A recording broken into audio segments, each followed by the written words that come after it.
San Diego has won the toss. They defer. Jets will be receiving as Greg McElroy gets ready. Yeah, I got the sense, Marv, that he was overwhelmed at the beginning of the week, although he's gotten more comfortable, I think, with the plan as the week has gone on. We know how hard he's prepared for this. He's extremely poised. And here's a guy that knows how to play the game. I expect to go out and execute the offense. I expect he'll play well.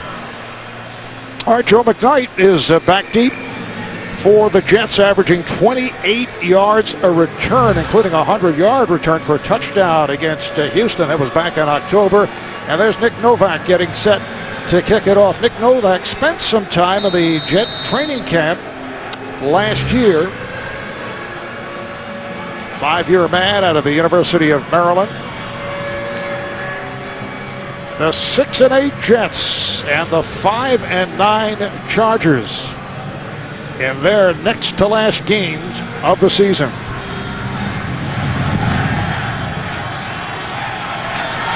McKnight runs it out. Looking to pick up a blocker, try to cut back. He spun around and stopped at the 15-yard line by Sharice Wright. Picked up 18 yards. Well, the Jets offensively up front. You hear McElroy getting the greeting from this crowd. Nick Mangold at center, 4-time Pro Bowl player. Backs and receivers. And with McElroy getting the start, the Jets need a significant game from running back Sean Green as he approaches his second straight 1,000-yard season. Fans always love the backup quarterback. Always. Most popular guy in any NFL town. Kill, Lieutenant! Lieutenant! This is Green with a short pickup. Checking out the Chargers at the defensive set. All very happy about the play of defensive end Corey Liuget. 5 sacks. The last year's first-round draft pick. Linebackers Donald Butler returning after missing 3 games with a groin injury. And in the secondary, another solid season for free safety Eric Weddle.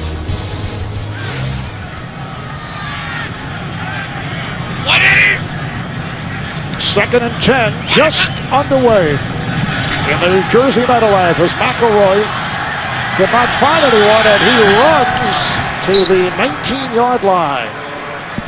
Bumped out by Antoine Cason. Well, I think he's going to have some of the same problems that Mark Sanchez had, especially in the passing game. They're not very good at receiver right now. They're not going to win many of the one-on-one matchups. They can't separate. Had a difficult time getting the ball down the field all season. As you see Mark Sanchez in a very unusual position for him on the sidelines, charting plays, fronts, and coverages for the Jets. And as you touched on earlier on the studio show, he has handled it, at least publicly, as good as you could expect in terms of still trying to help McElroy. And Greg McElroy very complimentary of what Mark Sanchez has done for him, although it has not been a good start here for McElroy as he is taken down by Melvin Ingram. A loss of 11, and the Jet punting unit will come on. Yeah, and just in talking to some of the San Diego Chargers players and coaches, they didn't expect the Jets to score a lot of points today. They had their own issues offensively, and you look right now, he doesn't have a place to throw the football. You look downfield for Greg McElroy trying to find an open receiver, just nowhere to go with the ball. Robert Malone with the punt. Michael Spurlock across the 40. Puts a nice move on, and it's a move on the punter Malone as he goes sideline and takes all the way.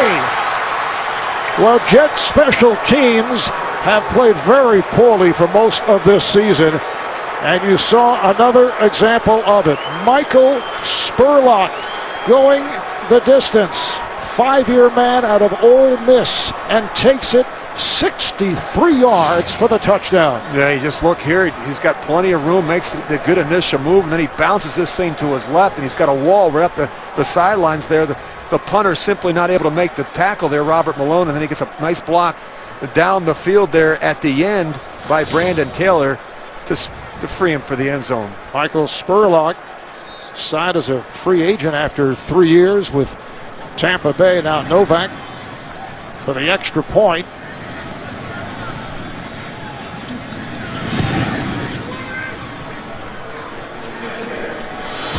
Mike Westhoff, who is the special teams coordinator, in his farewell game because he announced his retirement following this season. Not a good start. A happy Michael Spurlock, who just went 63 yards with that punt return. And there's Mike Westhoff, who has had a wonderful career as special teams coach with a number of teams, but it has not gone his way this season with the Jets. Yeah, too many special teams breakdowns for Mike Westhoff and his units this season. Once again, it's McKnight taking out of the end zone.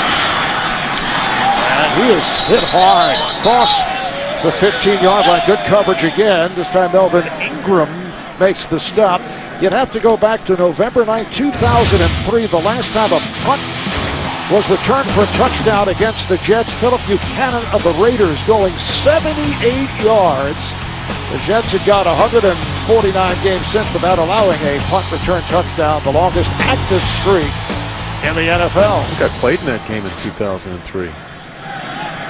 Are you sure, or are you just taking a shot at it? I was on the Raiders in 2003, I'm pretty sure. I know these things become a blur. I think I remember that play. Deep drop by McElroy sets up the screen for Green, and Green is on the run, has the first down and additional yardage.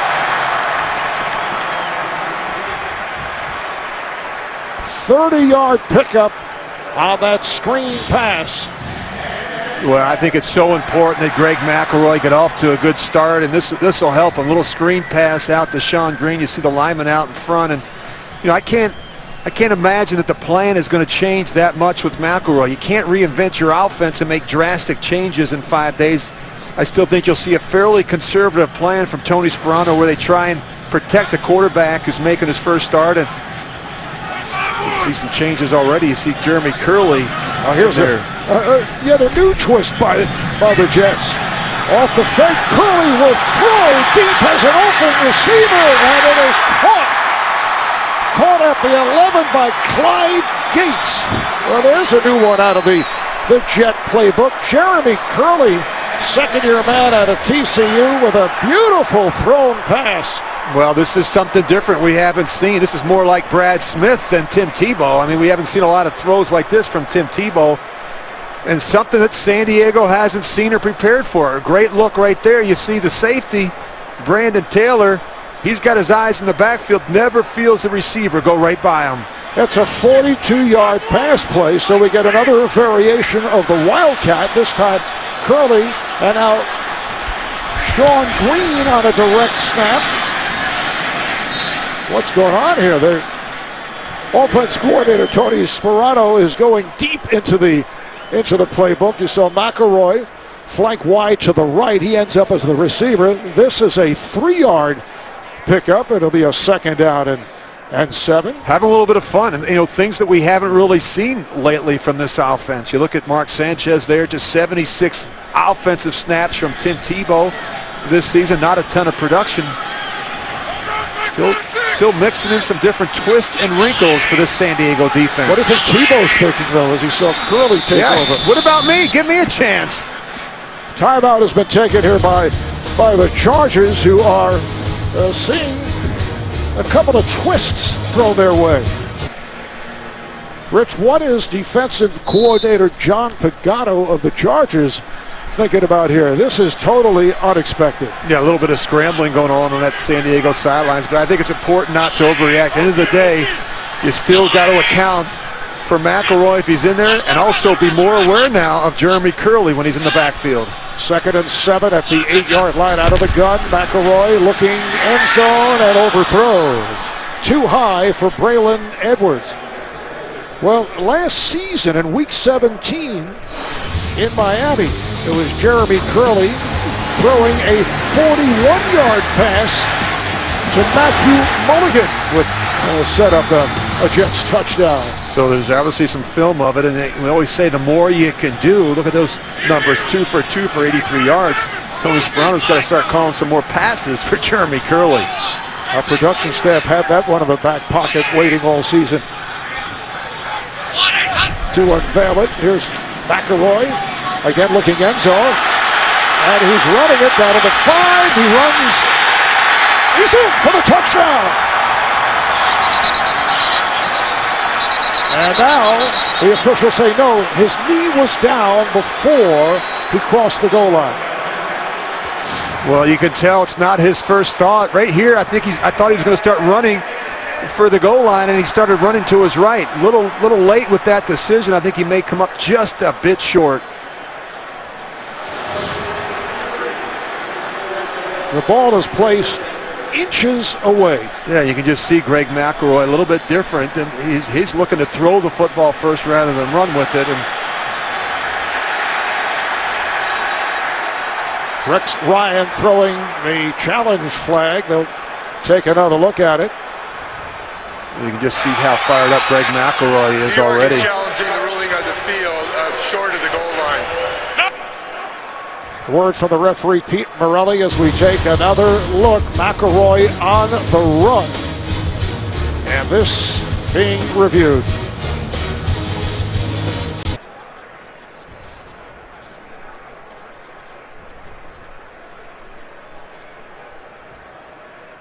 After reviewing the play, the ruling on the field is confirmed. The runner was down prior to crossing the goal line. New York will be charged a timeout. Well, as we go back and take a look at it, you're going to see the first part of his body is actually down, and you're going to see the goal line right here. So I think the officials got the right call on the field. You see Eric Weddle came up in there and made that stop. Big hit by Weddle, preventing McElroy from moving it across. So it is a first and goal from about a half-yard away. They spotted it again. Sean Green and Lex Hilliard in the backfield working out of the eye. And this is Green. And it appears he is stopped short. Again, it's the free safety, Eric Weddle. 6-year man out of Utah, Pro Bowler a year ago. Yeah, just get it out. Keep an eye on Weddle. They don't even block him on the backside. They should turn this out, fan this out. The back can't take this hit in the hole, and that's a big reason why they came up short. The Pro Bowl safety, Eric Weddle, despite the record, having an outstanding season for the Chargers. McElroy with the handoff. Green is in. Touchdown for the Jets. This time Sean Green off the left side. 7th touchdown of the season for Green, who is looking to close in on another 1,000-yard season.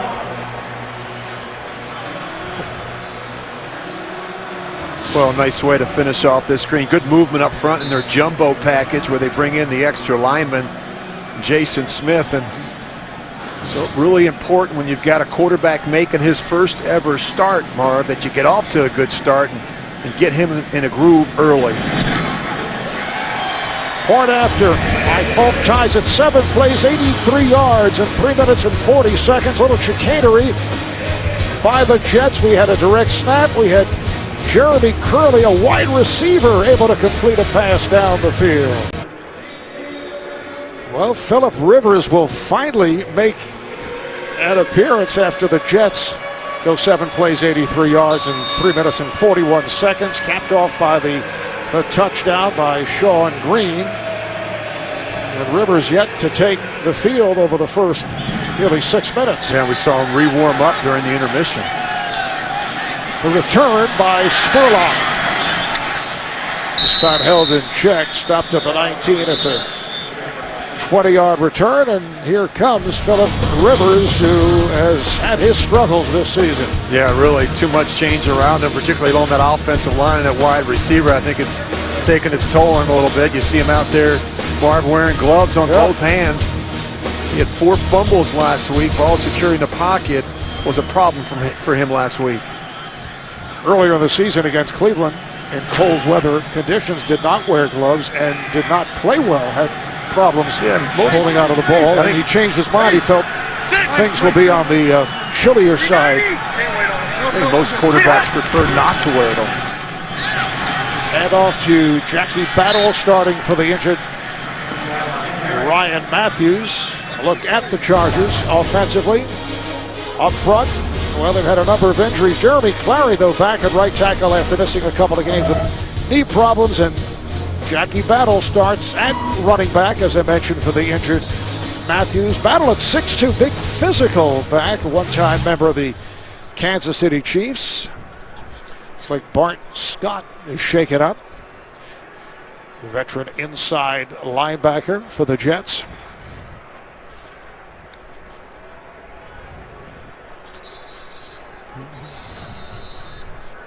So we'll take a break with the Jets and the Chargers tied at 7. Bart Scott replaced by Demario Davis at inside linebacker. There are the gloves being worn by Phil Rivers. Were you a glove guy, Rick? One time in my career, a real bad rainstorm.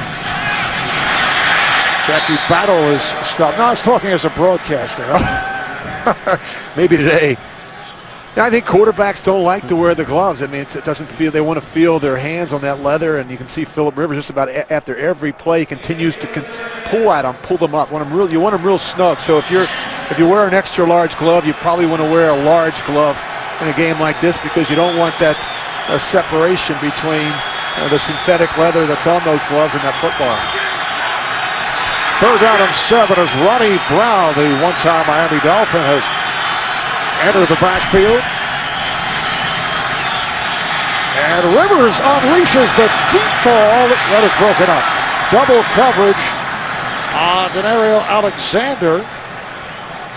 Kyle Wilson, LaRon Landry were covering the play. Well, really nice route here by Denario Alexander. He goes right by the safety. Safety's eyes in the backfield, LaRon Landry. He's very fortunate that ball was underthrown by Philip Rivers. Alexander very quiet in the loss to Carolina last week. The deep man is Jeremy Curley, who has put his stamp on this game, but from the position of quarterback, this time he tries to angle it, and he is stopped across the 40, but a nice return. 56-yard punt, 21-yard return, the tackle made by Michael Spurlock. Tomorrow on CBS, well, it may be cold outside, but there's one place that is always oh so hot. That's Hawaii 5-0 tomorrow, only CBS. Jets will start out from their 42-yard line. Jets and Chargers tied at 7. It has been an ongoing carnival for the Jets since the start of training camp, which began with the widespread coverage of the quarterback relationship between Mark Sanchez and Tim Tebow. Greg McElroy in there right now. The handoff to Green. Big opening, and Green, who is not known for explosive runs, is able to pick up another 12, stopped by Brandon Taylor, the strong safety. And there's not a lot of big runs when you watch the tape with a back like Sean Green, but they have run the ball a lot better here the last month, and I think that's absolutely critical. When they have had success as an offense, it's because they've been able to move the ball on the ground. Talking about the Jets, then in preseason, they did not score a touchdown first 3 games. The Tebow project does not work at all. In fact, it contributed to taking Sanchez out of rhythm. And their offense 31st in the league. Nice spin by McKnight. Offense doing very well on this series as McKnight brings inside the 40. He goes for 7. Darrelle Revis, Antonio Holmes, the Jets' best players, go down with injuries. Meanwhile, some of the outlandish predictions coming from Rex Ryan continue, although it's Rex trying to build confidence for his players, but that does not work this season, and it got worse and worse for Mark Sanchez. The 4 interceptions last week, plus the fumble. Reaching the point, he loses the starting job. Brings us to this afternoon, and Greg McElroy and Jeremy Curley with that surprise pass. And here's McElroy. Completes at the sideline for a first down. Connects with Braylon Edwards. You know, I've heard so much about Greg McElroy. The knock on him has been his arm strength. And, you know, I loved what he said the other day. It's about confidence, knowing where to go with the ball, anticipation, confidence, and knowing the system, understanding the defense, and really confidence working with different wide receivers. Braylon Edwards back with the Jets here just a couple weeks, but a very good throw on the deep comeback. And after that 15-yard pass play, McElroy goes to the sideline. Well, this is crazy. We've seen this before. It's the timing with these substitutions that to me make no sense. So Curley again at quarterback, and this time the handoff goes to Green. So suddenly Jeremy Curley is the new wild card weapon for the Jets. We're set for an update. JB and Shannon. Steelers need to win to stay alive for the postseason. Yes, Big Ben is picking right up where he left off last week, JB, but this time Leon Hall gets it into the end zone. A 17-yard INT return for a touchdown. The Bengals on top, 7-0 over the Steelers. A Cincy win, and they're in. Back to Marv and Rich. Bengals winners of 5 of their last 6, and they need one more win to come up with their first back-to-back winning seasons. And in 30 years, that was intended for Curley. You know, sometimes I just don't understand how Tony Sparano chooses to utilize the personnel. We've seen it. We saw it last week. You know, Sanchez makes a couple of good throws in that game on Monday night against the Tennessee Titans. Throws a route to Curley, then he comes right back and throws one to Cumberland. Then he comes out of the game just when he's kind of getting in a rhythm a little bit and getting in a roll, and then they bring in Tebow. We just saw McElroy make a great throw. They take him out of the game the very next play. It makes no sense. Rich, we talked about this earlier this season, and I asked you how you would react to being taken out of rhythm. And here's McElroy firing for the end zone, and it is caught. Flag is down. Braylon Edwards with a terrific catch. The question is, was he in? No, apparently he did not hold on. Quentin Jammer on the coverage. Pass interference, number 23, defense. Penalty occurred in the end zone. The ball will be placed on the 1-yard line. Automatic. Oh, let's First take another down. look at it. There'll be a 22-yard penalty. Well, I think you've got to challenge these corners. The knock on the Jets is that they don't throw the football downfield. It's one of the reasons why they brought back Braylon Edwards. And what happens there is Jammer just doesn't turn around and find the ball. Late with his eyes. Green and Hilliard are the running backs, first and goal for the Jets. Sean Green, no indication, and apparently short of the goal line. Yeah, he actually runs into Conrad Rulin, who's actually working back across. You're going to see Rulin come into your picture from the left. Watch Rulin in the hole. He and Sean Green kind of bump into each other. There's not enough room. Rulin's got to get up in there early. He's got to get the key block to free up a back like Sean Green. 2nd and inches once again for the Jets. Sean Green, this time able to get in.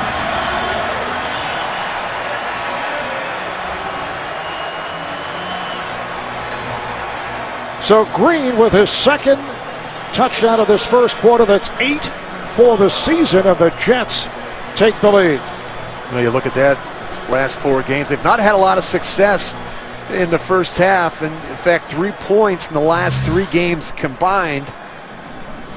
So I think we talked about the importance of the Jets, particularly with Greg McElroy making his first start, getting off to a fast start in this game. Here's Nick Falk for the extra point. 7 plays, 58 yards, and 3.5 minutes. The Jets 14 and the Chargers 7. A look at the scoring summary. Greg McElroy off to the good start. Yeah, it's been all Jets here in the first quarter. 111 total yards of offense. Philip Rivers and the Chargers just 3. They haven't had many opportunities, and so you get a look at Tony Sparano over there studying the pictures with Greg McElroy. They spent a lot of time doing that. I know that John Gruden, my old coach, talked about it last Monday night. You see all the quarterbacks gathered around Tony Sparano. Sometimes it can be a good thing, but sometimes it can be a nuisance if you have to do it after every series. Sometimes quarterbacks just want to take a step back, catch their breath, and kind of decompress, whereas you see this group, it's almost like a meeting of the minds over there. And the problem is the quarterback And this was the case with Sanchez, but have only 2 downs to work with on many an occasion. Spurlock with the return. Brings to the 20-yard line. And a flag is down. 20-yard return for Spurlock. During a return, illegal block in the back, number 44 of the receiving team. After this to the goal, first down. It's called on Jackie Battle of the Chargers. Well, for complete pro football coverage, including everything you need to know for this weekend's matchups all the way through Super Bowl 47, visit cbssports.com/NFL.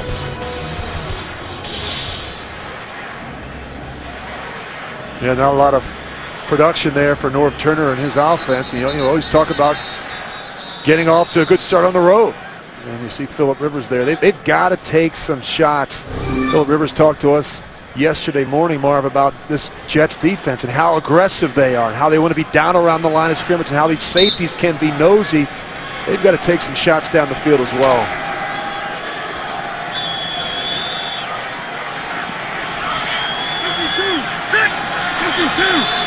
San Diego starting out at its 7. The running back is Battle.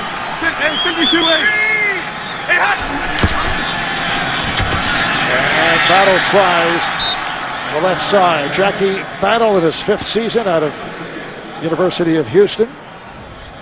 Well, a lot of speculation regarding what's going to happen with Norv Turner, their head coach, and also A.J. Smith. You look at the record there. He got off to a terrific start his first 3 seasons. They've kind of cooled off the last 3. And, of course, 8-8 last year, currently 5-9. But as Philip Rivers points out, that if they're able to win the last 2 games, they will have won 59 games over the last 6 seasons. That's not too bad. It's almost 10 a season. But something tells me it's going to be difficult for Norv to stick around. Well, they had a solid first 3 years, but not able to do it in the postseason. Rivers in trouble, and he is taken down. Quentin Coples, the rookie from North Carolina who has come on in recent weeks. That is his 5th sack of the year. Well, they've got to be able to help the tackles. You're going to see Harris right there. He just gets overwhelmed, overmatched by Quentin Coples. It's been a problem all season. When you study this San Diego offense, the play of the 2 tackles has really held back this offense. They've got to help both tackles. You can't turn Muhammad Wilkerson and Quentin Coples loose on these guys, or it's going to be a long day for Philip Rivers. Loss of 6, 3rd and 15. Here they come. Rivers from deep in his end zone has to throw it away. So the punting unit will come on. Getting back to the Norv Turner situation, and it has to be telling that earlier in the week he said he would be open to a job elsewhere as an offensive coordinator where he has had much success over the years. Well, he's a very good play caller. I mean, I think he said, look, I'd certainly be willing to look at an opportunity as an offensive coordinator, particularly in a place where he's got some familiarity with some of the coaches that he's worked with and been around in the past. Like Cypress, one of the better punters in the NFL, just to get that away, and Curley with the circle move to make the catch, and that is driven back to midfield. Stopped by Melvin Ingram. 46-yard punt, a loss of 2 on the play. Looked like Cyphers took a shot. Well, he didn't have a lot of room to work with here. And then I think he does that himself. Might have been the follow-through right there. He's actually had a really good season, a Pro Bowl type season. When you look at his numbers, that would not be good if he goes down. You'd be asking a guy like Nick Novak probably to punt. Cypress averaging 49 yards a punt, leads the NFL in gross average. Well, the Jets have had really good field position here in the first quarter. 1st and 10 from the 49. Bilal Powell in the backfield. Takes the handoff, and immediately he is taken down. Stacked up by Eric Weddle. A loss of a yard. Well, you got to look at Eric Weddle here. This is a problem. Greg McElroy's got to see it. This is the safety. He's unblocked. He cannot run strong into an unblocked safety. And you've got tools in your toolbox to get out of bad plays and into better plays. Greg McElroy's got to change from a strong side run to a weak side run or audible there and get to a pass. You can't put your backs in those type of situations. In your playing days, did you carry the toolbox with you? Always. Quarterbacks. Good quarterbacks carry the toolbox everywhere. You know that. But you might have left it in the locker. Powell again is stopped back behind the line. Cam Thomas, the defensive tackle, able to get to Powell. Well, the Jets' playoff hopes appear to be over back on November the 22nd. Remember, they dropped to 4-7 following that blowout loss to the Patriots. And then with the wins over Arizona and Jacksonville, they go to 6-7. They're still alive for a wild card, but this past Monday night in that poor performance, they lose at Tennessee, and that knocked them out of the playoffs. It was a terrible way to lose. Defensively, they played lights out, and of course, the 5 turnovers, just too much to overcome on the road. McElroy goes underneath. Nice spin by Powell. Works his way inside the 45. Picked up 10 again. It's Weddle able to make the stop. So McElroy, 3 of 5 for 53 yards. That was a good play by McElroy. 3rd and 15. You're not going to convert a lot of them. Check it down and play the battle of field position. And McElroy's not going to make a lot of mistakes, I don't believe. He's a smart guy. He's well prepared. He's got a pretty good understanding of what's expected of him here today. Punting unit coming on. Robert Malone angled it, and it carried out of bounds. We were talking about Norv Turner certainly being on not only the hot seat, the red hot seat. And our staff has compiled this list of others who would be considered on the hot seat. And I notice Rex Ryan's name is not on. I think the feeling is that Rex, with 2 years left on his contract, and the fact that he did get to the AFC Championship game first 2 years, deserves another year. I think he's an outstanding football coach. I think he needs to spend more time on the offensive side of the ball, and they've got to address the quarterback situation. It's really what's held this team back the last couple seasons. Line, stick with him if he moves down late. So the Chargers take over in what should be the final play of this first quarter. Rivers with a wobbling pass that is caught by Eddie Royals. Made his return after missing the last 4 games, starting for the injured Malcolm Floyd, and he was met by Kyle Wilson. If Phillip Rivers is able to set his feet and the protection holds up around him, he can be deadly. But he is not great when things break down. He's just not going to create a lot on his own. And pass play picks up a first down. That's the end of the first. Jets 14, Chargers 7. Back to the Meadowlands after these words. Phillip Rivers and the Chargers with a 1st and 10 at the 29-yard line. Ronnie Brown returns to the backfield. Talking yesterday with Norv Turner, he was saying how difficult it's been for Phillip Rivers because of all the changes on that offensive line. Inside handoff, Brown takes it outside and bangs his way up near the 40-yard line, met by Jeremiah Bell. And Norv was saying there have been 18 different offensive linemen the past, 3 years, perhaps 5 of the 18, he pointed out, capable of being starters in the NFL. Well, a number of them are practice squad players. You know, you look at Harris right there is a great example, a guy that they would have liked to put on the practice squad. Not only has he not been on the practice squad, I mean, he's wound up being a starter for him at the most critical position along your offensive line. He's just not ready for it yet. 2nd and a yard. Second quarter just underway. Big hole for Brown, and has a first down. And then in our chat with Phillip Rivers yesterday, he's saying how tough it'll be, particularly next Sunday when the Chargers finish up at home against Oakland, with the feeling that this will be, no question about it, as he said, this will be the end for the current regime, which certainly had its share of success over 6 seasons, the first 3 years. Not the case the last 3 years. He said, we spent so much time with all the coaches and become so close. So let's try to finish it up the right way, although it was not the right way last week against Carolina. And there were many Charger players who were upset with themselves. Rivers took a hit as he fires one. Incomplete pass intended for the tight end Antonio Gates.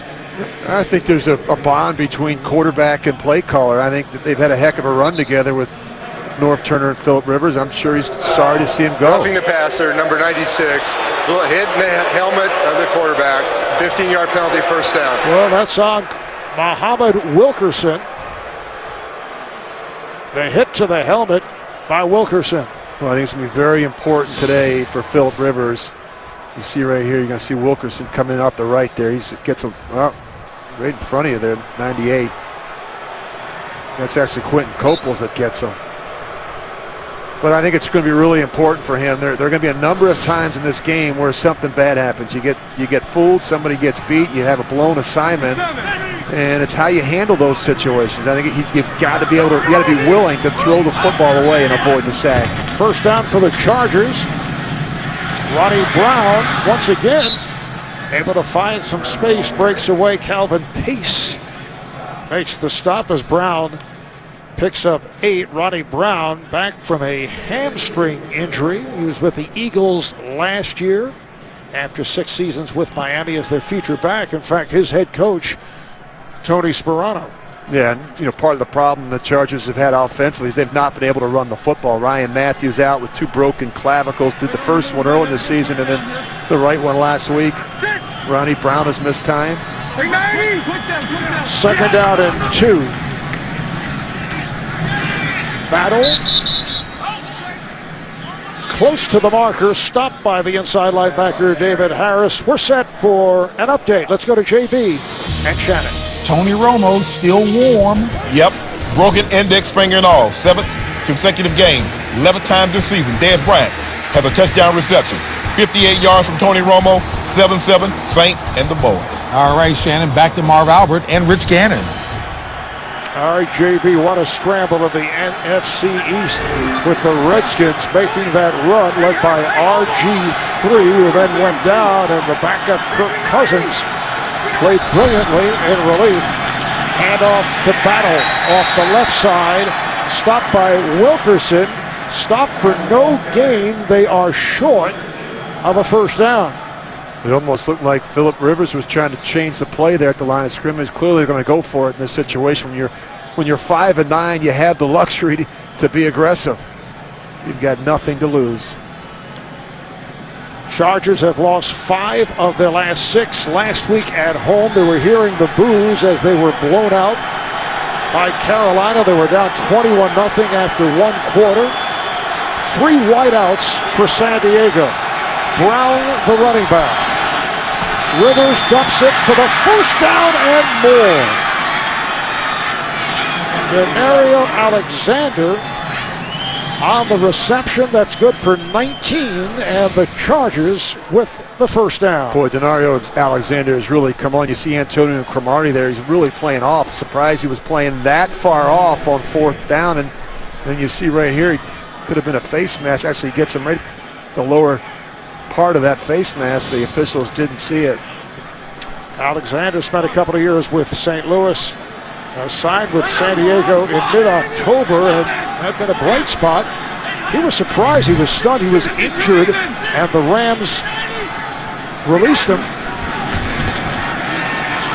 Rivers in trouble and has to throw it away, but again a flag is thrown. Good pressure from Muhammad Wilkerson. And we'll hear from Tony Morelli. Holding, number 79, offense, 10-yard penalty, still first down. Well, that's on the left tackle you were talking about a moment ago. Mike Harris, a rookie from UCLA. Yeah, just keep an eye on Harris. He's going to tackle him from behind. And, I mean, the offensive tackles have struggled in protection. You just know Rex Ryan is going to make sure he continues to exploit the matchups over there. Just talking about Denario Alexander, who was injured in the preseason and then was very surprised when he was released. And as they like to say, he was picked up off the streets by San Diego. I could just picture there's a street somewhere with a lot of players who've been cut. The problem is these guys that come in off the street wind up being their best players. I think it speaks volumes about the depth and talent they have along the offensive line and at wide receiver. Personnel guys just check that street every week. That's where they found me. I don't think so, Rich. First and 20 as Brown cuts to the left and is able to move inside the 20-yard line, but again a flag is tossed. Holding, number 69 offense, 10-yard penalty. Still first down. It is on Tyrone Green, the left guard. San Diego with the 5th most penalties in the AFC. Well, tomorrow it is Christmas Eve, and Two Broke Girls are unwrapping their special brand of holiday cheer. You can celebrate the holiday with Two Broke Girls. That's tomorrow, only CBS. Well, you look at that Jets defensive line. Muhammad Wilkerson's gotten off to a great start, as has Quentin Coples. That's going to be, I think, the challenge for this San Diego offensive line, to slow down those defensive ends of the Jets. I don't think they can do it with just the tackles. They're going to need some help from the tight ends and the backs as well in protection. Penalties picked up by San Diego, so they're 1st and 30. Rivers able to complete.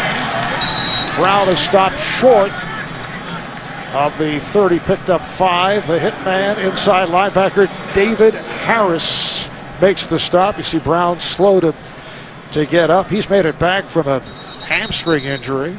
Yeah, they can't afford to lose him. Remember how excited Norv Turner was and Phillip Rivers talking about getting him back this week in terms of third down. He's the guy they want on the field in third down situations because he's so good at blitz pickup and in the protections. Curtis Brinkley has come on for Ronnie Brown. Brinkley, a 3-year man from Syracuse, who was actually released in late November by San Diego and then re-signed out of the gun. Here's Rivers going sideline, and it is almost picked off. Darren Walls, a 2nd-year man out of Notre Dame, signed from the practice squad, nearly came up with the interception. The pass intended for Eddie Royal. Well, you have 2 receivers almost in the same area. Gates has got to be shallower. You look, he's trying to throw this one down to Eddie Royal, and that's Phillip Rivers knows he's late with that throw, but you need better spacing. I'm surprised that Antonio Gates got so deep there, made it very easy for Walls. It's 3rd and 25 at the 31, so a field goal from here would be about 48 yards. Inside handoff, Brinkley, and he is stopped by Harris. And now the field goal unit will come on. Nick Novak, who is 15 of 17 for the season. The 2 misses from long range from 55 and 54. Novak taking over last year when Nick Kading had knee problems. Novak doing well. Kading incidentally signing this week with Miami with Dan Carpenter going on IR. This will be a 46-yard attempt with the angle to the left.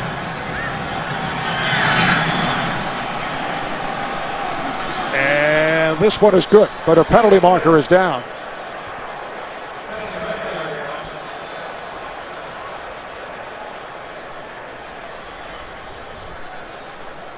Pete Morelli in his 10th season as an NFL referee.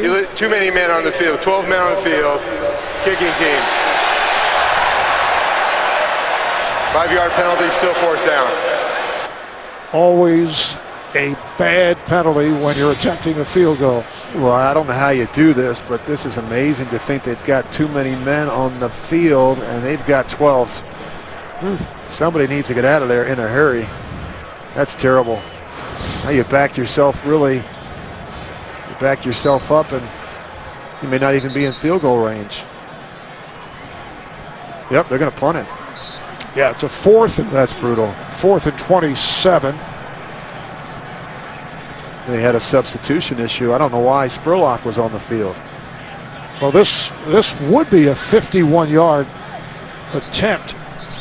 And I mentioned Novak's misses come from 55 and 54. The punter, Mike Cyphers, is on the field.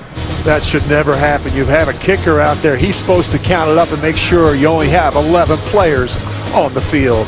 Martyr coming up on the Verizon halftime report. Apparently Dan is loosening up It'll be JB, Dan, Shannon, Boomer, Coach Bill Cowher. They'll have all the latest NFL scores and highlights. That's coming up on the Verizon halftime report. But North Turner changed his mind. He was about to punt, but now Nick Novak back on the field. His career-long 53. This is about a 51 or 52-yard attempt. They say now officially 51. The holder is Cyphers, the long snapper Kyle Nelson.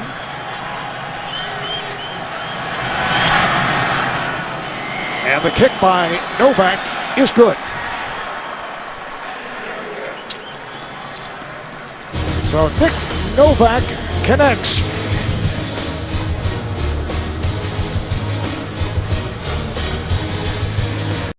Back at MetLife Stadium, New Jersey, Meadowlands. So see, the Chargers had the ball for nearly 7 minutes, leading to the field goal by Novak. I mentioned earlier, balmy day, about 39 degrees. I know you thought it would be even chillier. Brought your own heater. Not sharing Scarf, with anyone. gloves, earmuffs. Yeah. Now I'm used to this. This is great football weather. The gloves have affected your handwriting, I noticed. And my telestrator. No, that's been intact. Joe McKnight is back. And this one bounds out of the end zone. They'll bring it out to the 20-yard line. Well, a few new wrinkles when you look at the Jets and how they came out in the first quarter. They got it started with Jeremy Curley. This throw to Gates, and maybe a better throw here. He scores. He's got to come back and make an adjustment on the ball. Direct snap to Sean Green. They put Greg McElroy out wide. Again, a snap to Curley. He hands it back to Sean Green. I think you have to be able to do some things, different things schematically to make a defensive adjust, and Tony Sperano has done that here in the first half. McElroy 3 of 5 for 53 yards. Goes to the ground as Green follows the fullback Hilliard out to the 25, met by Cam Thomas, so picked up 5 on the play. Greg McElroy out of Alabama back in 2009. He quarterbacked the Crimson Tide in an upset of Tim Tebow and Florida. That was in the SEC championship game, and then he went on to quarterback Alabama to the championship circle as they beat Texas.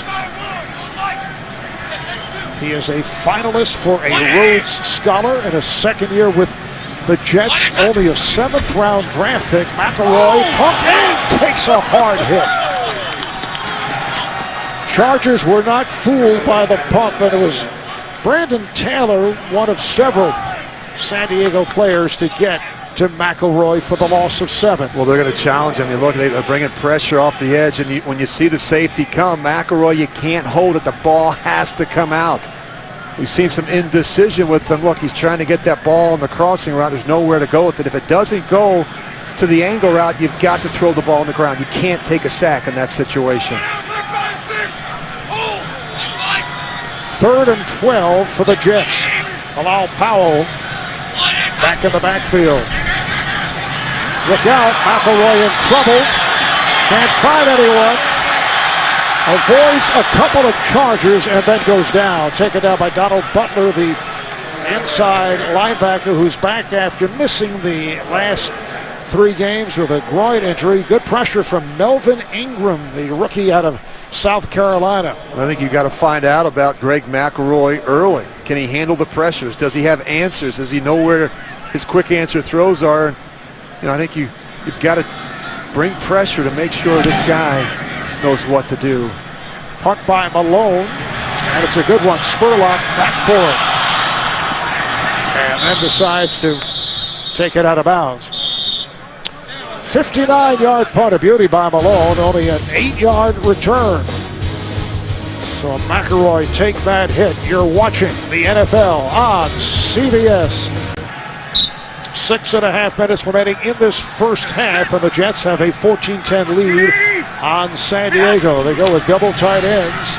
Play fake by Rivers off the roll. He's able to complete for the first down. Eddie Royal able to pick it up on that reception. Eddie Royal starting for the injured Malcolm Floyd goes for 14 yards. Well, it's around that time of the season. Let's look at San Diego's wish list for the holidays, and I think you've got to help Phillip Rivers. They've got to do a better job up front. They've lost some key members along that offensive line, wide receiver help for Phillip Rivers, and then I think a GM and a head coach that can rebuild this roster around some talented players, one of them being a Pro Bowl caliber quarterback in Phil Rivers.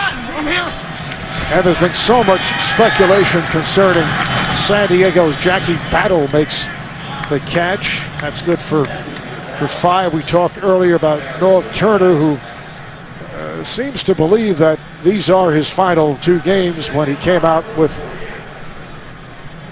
mentioning that, yeah, he'd be interested in a offensive coordinator job somewhere else. And many questions last couple of years about general manager A.J. Smith. And one of the problems is that they've lost a lot of good players, and they have not been able to re-sign others that have been able to step in and fill a void. Inside handoff, and Battle is stopped back behind the line. Loss of 1. And again, the Jet defense playing well as they did last week in the loss at Tennessee. That's held up. They're 8th overall in total defense. Yeah, and you've been talking about players that they've lost. 2 years ago, it was Darren Sproles that they lost, and then this year it was Vincent Jackson. The thought was to go out and get Eddie Royal and Robert Meacham, kind of a 2-for-1 deal in free agency. Well, that hasn't worked. Royal has battled with injuries most of the season. He's been ineffective. Even when these guys have played, there's not been a lot of big plays, and that was a big mistake, I thought, by A.J. Smith. 3rd down and 6. Deep drop by Rivers, and he throws incomplete. Intended for Antonio Gates, 8-time Pro Bowl tight end who has been slowed down by injuries last couple of years. Well, they maxed it up. They blocked him up. They're trying to get the tight end. Antonio Gates is too good at coverage there by LaRon Landry. They've got some good safeties here in New York, guys that'll come up and hit you when you think about LaRon Landry and Jeremiah Bell. 3rd punt for Cypress.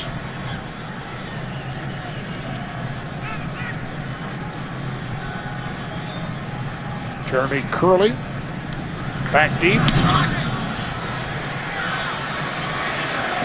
And called for the fair catch back at the 10-yard line, a 39-yard punt. So here comes Greg McElroy making his first NFL start. You know, Rich, as we look around MetLife Stadium, not a sellout crowd, but much better than anticipated. Actually, I should say it is sold out because of season ticket holders. Not a capacity-filled stadium. Yeah, I think they're excited to see Greg McElroy play. I mean, for so long here, at least the last 4 seasons, it's been Mark Sanchez. I think a lot of this crowd was really disappointed with the play at the quarterback position. There was a lot of people early in the season wanted to see more of Tim Tebow, but I think people are genuinely pleased with the decision to give Greg McElroy a chance here the last 2 weeks. A lot of empty seats below us and across the way, and that has been the case through a good portion of this season. Yellow 80! Yellow 80! Kill! Lieutenant! Long count by McElroy, the toss for Green, able to find a hole and brings across the 15-yard line, met by Sean Phillips, so that's a 5-yard gain. And Marv, you often hear me say he's a smart quarterback. Well, I really mean it this time. I mean, you look at Greg McElroy right there. He completed his undergraduate degree in business marketing in 3 years, earned his master's degree while he was still at Alabama.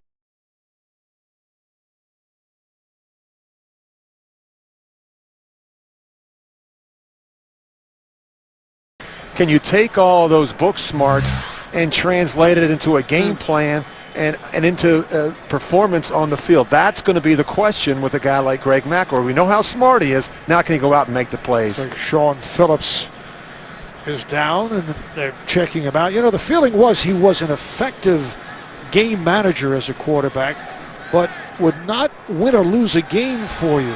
And he did last until the 7th round.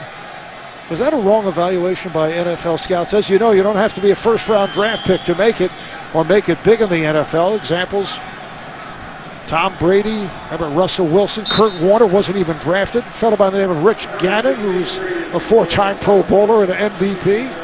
I think the evaluation is what it is. I would say this about Greg McElroy. I don't think he's going to overwhelm you with his physical skills, but he's smart. Second down and 5. And again a hole for Green. Sean Green running well.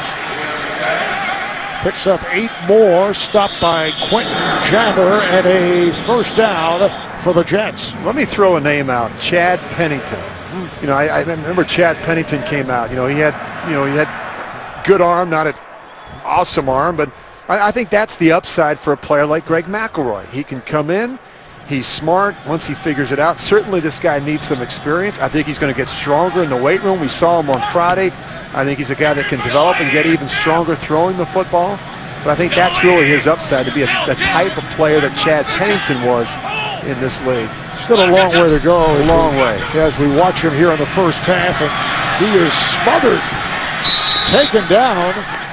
Larry English, 4-year man from Northern Illinois, comes up with the 4th San Diego sack in this first half. One of the things we talked about with McElroy is he's going to have the same issues that Mark Sanchez had. You're going to see a lot of man-to-man coverage. Go ahead and freeze it. Where are you going to throw this football? Maybe up here, but he's working to his left or to his right. That's the issue right now with this football team. They're not going to win a lot of the one-on-one battles. Now, if McElroy plays well today, and perhaps if he's in there next week, What is it? as he guns it off to the near side, caught by Chaz Schillens, 5-year man from San Diego State. That's good for 7.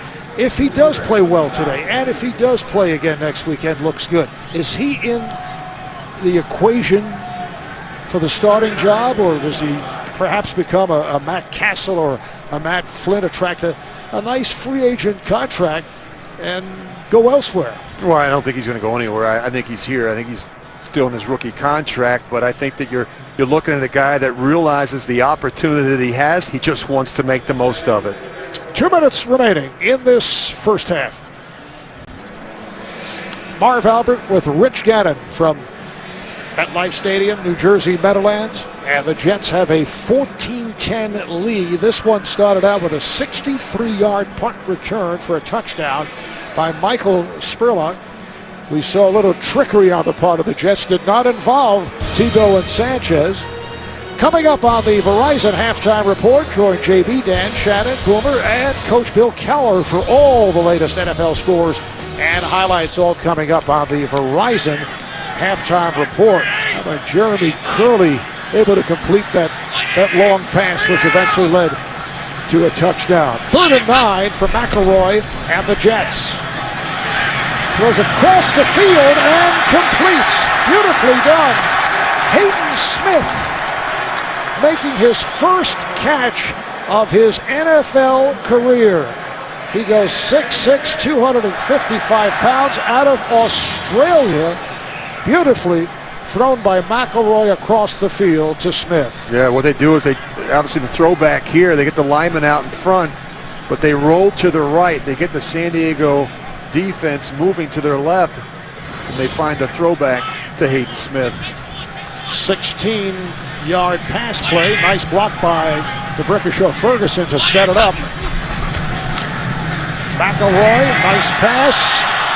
Diving catch attempted. Well, apparently just short. Braylon Edwards tried to scoop it up. How about Braylon Edwards in his second game back with the Jets, cut by Seattle, signed by the Jets. Last week at Tennessee made 3 catches. Yeah, he's trying to... No, not there. And it was Braylon Edwards who, in support of Mark Sanchez earlier this season, called the Jet Brain Trust idiots, and you figure there's no way that this guy is going to end up with the Jets, but they're so desperate for receivers, they say, hey, Braylon, we'd like you to play for us. That's how desperate they are. I mean, it's gotten to that. Here's McElroy. Couldn't find anybody, and it's taken down. Didn't want to throw it away. So that's the 5th sack by the Chargers, and it's Sean Phillips. And you can just see the inexperience from Greg McElroy. He's really trying to see every throw, and he's, you just want to make sure you're seeing what you're seeing, and that just comes with not playing, not having the reps. I mean, it's not going to be perfect. The ball's got to come out, and you've got man-to-man coverage. You've got to give the receivers a chance, and what we see with Greg McElroy in the first half, Marv, is he's taken 2 and 3 hitches almost every time he drops back. 1.5 sacks for Phillips. Now has 8.5 for the season. Time is running out. And the Jets will take a timeout. That stops the clock with 25 seconds remaining of the half. They'll have a 3rd down and 12 when we resume. Yeah, they have to win ugly, and that's really their MO right now. When you look at the Jets, they've got to be able to run the football, win on defense, and make a play or two on special teams. You look at the pass distribution. I mean, there's just not been a lot of plays, and some of those catches were thrown by Curley, and then you look at the numbers for Greg McElroy, just 5 of 8 for 76 yards, and so they've had a tough time in the passing game, and it's even the change from Sanchez to McElroy is still a struggle right now for the Jets passing attack. Did you have Hayden Smith in your fantasy report? I didn't. I didn't know they were going to do the old throwback pass to the tight end off of the delay block on the backside. Only his 4th game in the NFL, makes his 1st NFL catch. Each team with 1 timeout remaining, 25 seconds to play. 3rd and 12 for the Jets as this first half winds down, and that is dropped by the fullback, Lex Hilliard. I think that was a forward pass.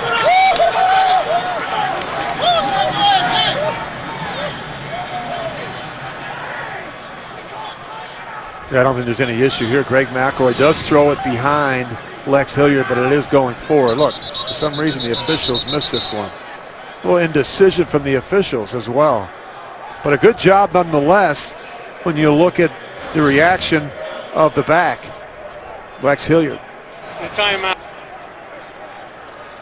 Just 3 seconds remaining of the half, and a 4th down and 12 for the Jets.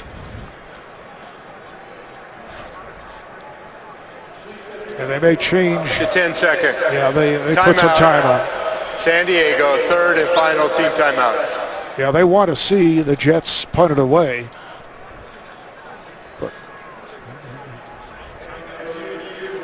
But one of the problems is if it was an incomplete pass, then watch how quickly the clock would have stopped. Right there, the clock would have stopped. Now you'd have 22 seconds left if you're San Diego. As a result, the officials let this thing play out. You can see Norv Turner over there complaining because they ran the clock all the way down to 10 seconds. He wants more time put back on the clock. And now it is a booth review to check if it was a forward pass.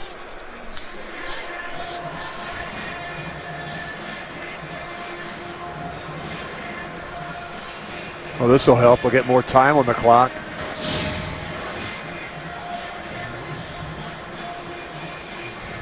Yeah, that ball's going forward, and I think that's clearly an incomplete pass. Problem is he had the one side judge was about 5 yards downfield, so he didn't get a very good look at it. He was looking at the side judge on the other side of the field to see if he had a better vantage point. Well, you look at Rex Ryan and what he has been able to do, Marv, and you look at that game last week against the Tennessee Titans or earlier this week on Monday night. I mean, they played so well on defense. Get up the one big play, the 94-yard run from Chris Johnson. Other than that, they shut him down. They played winning football on defense, and yet Mark Sanchez threw 4 of the ugliest interceptions I've ever seen. And you wind up losing a game like that, and it's really been the story of their season. They've got to get the quarterback situation straightened out once and for all.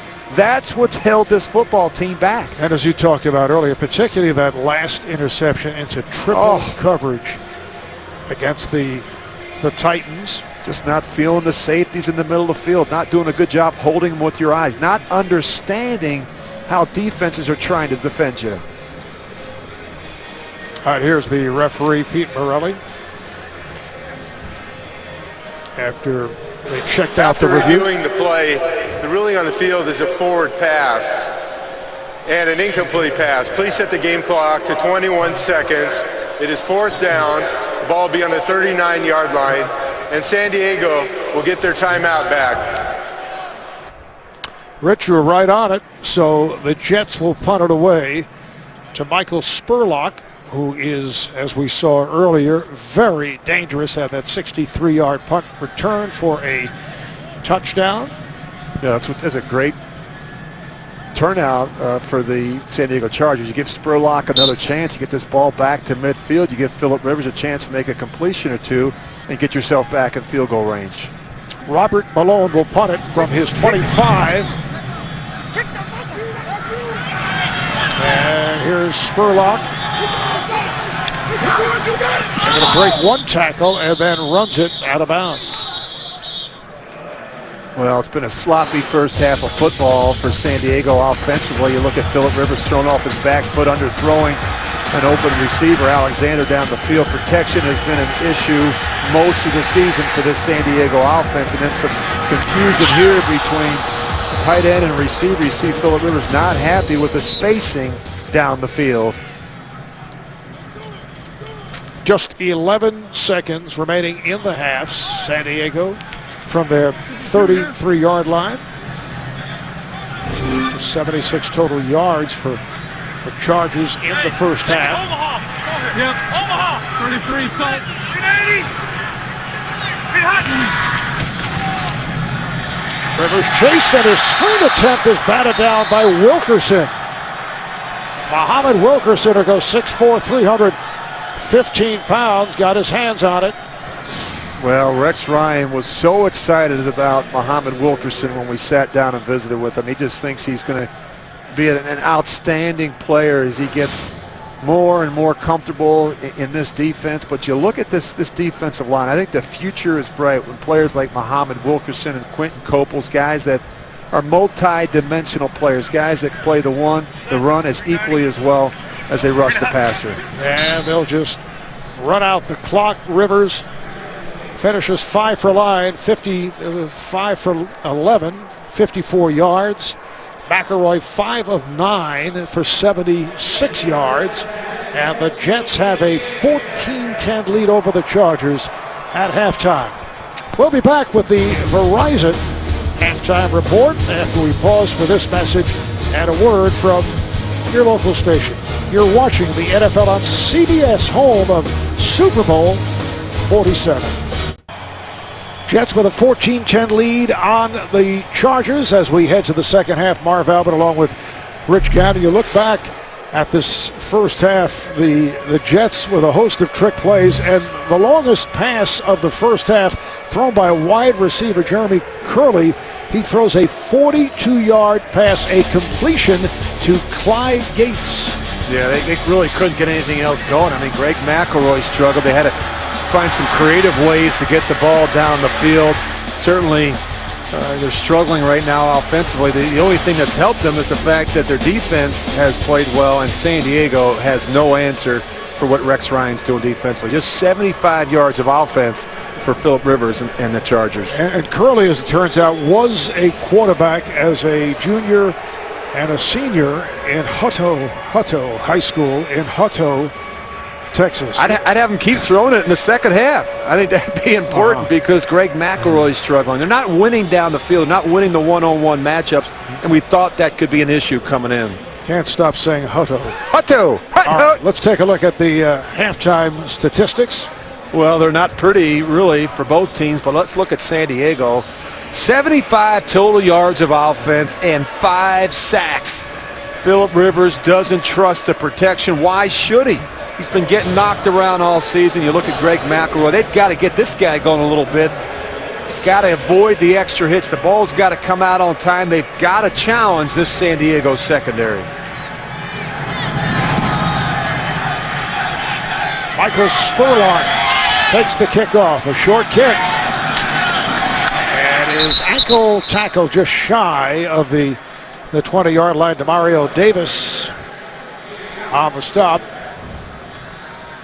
Well, you look at the quarterback comparison. I mean, that's way off mark for Phillip Rivers. You know, look at, he's usually throwing it 35 or 40 times a game, just 10 throws in the first half. They haven't had the ball a ton, just 12 minutes in the first half. You look at Greg McElroy there, and you want it to go right, your first start, and I think he's getting a sense and a real feel for what it's like. The speed of the game much different than it ever is in preseason. Jackie Battle is the running back. And Rivers completes.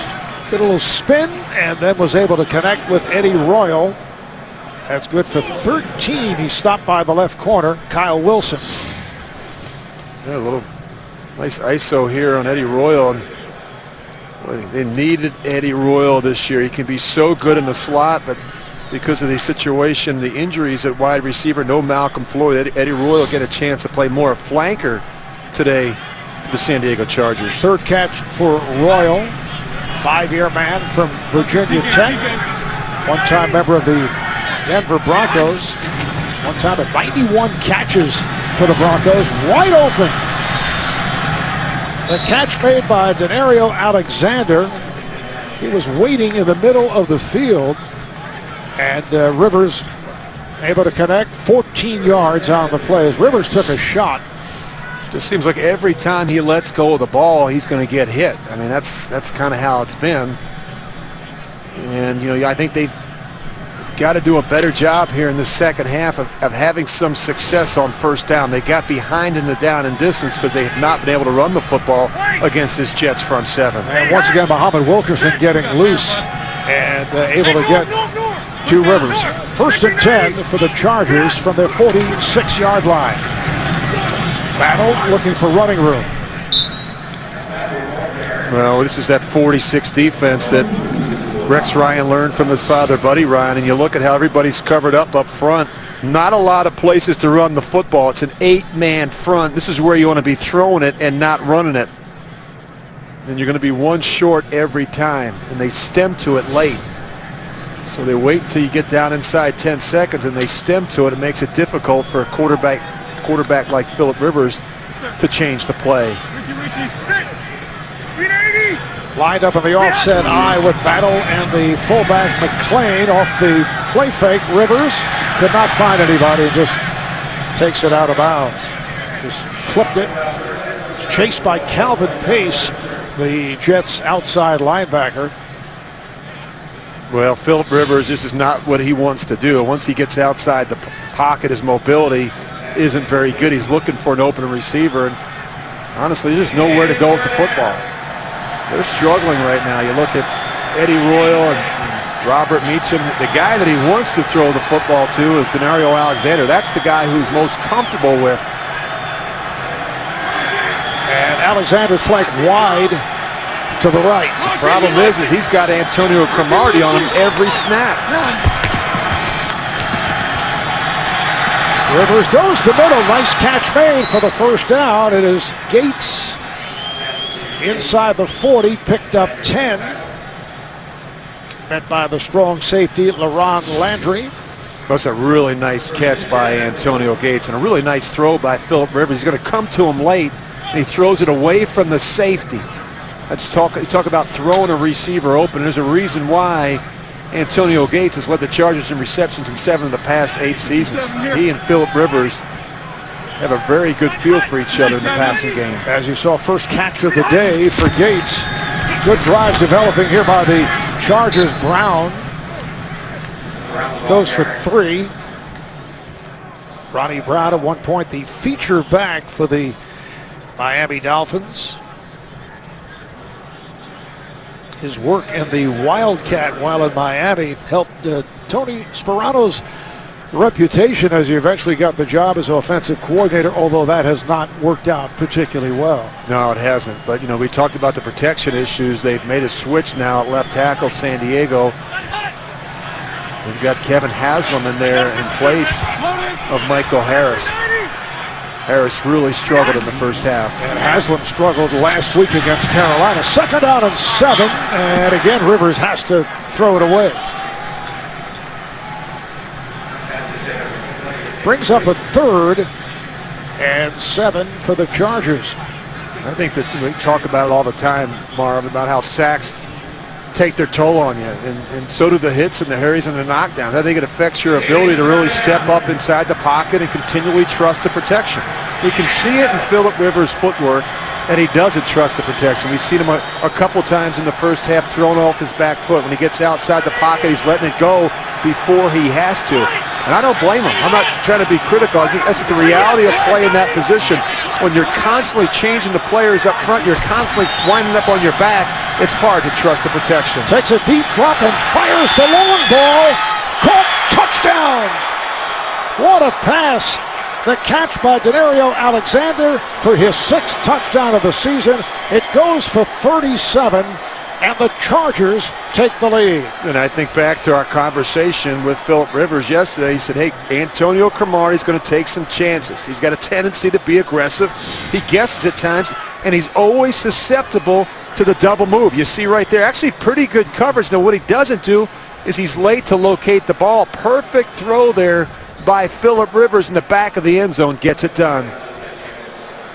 Here's Nick Novak for the extra point. 8 plays, 31 yards in just under 4 minutes. San Diego takes a 17-14 lead. Another look as Alexander makes the catch on the beautifully thrown ball by Rivers. Denario Alexander with his 6th touchdown of the season. All have come on the road, and he's given the Chargers a 17-14 lead. Little different story here in the 3rd quarter for San Diego. Make some halftime adjustments, I suppose.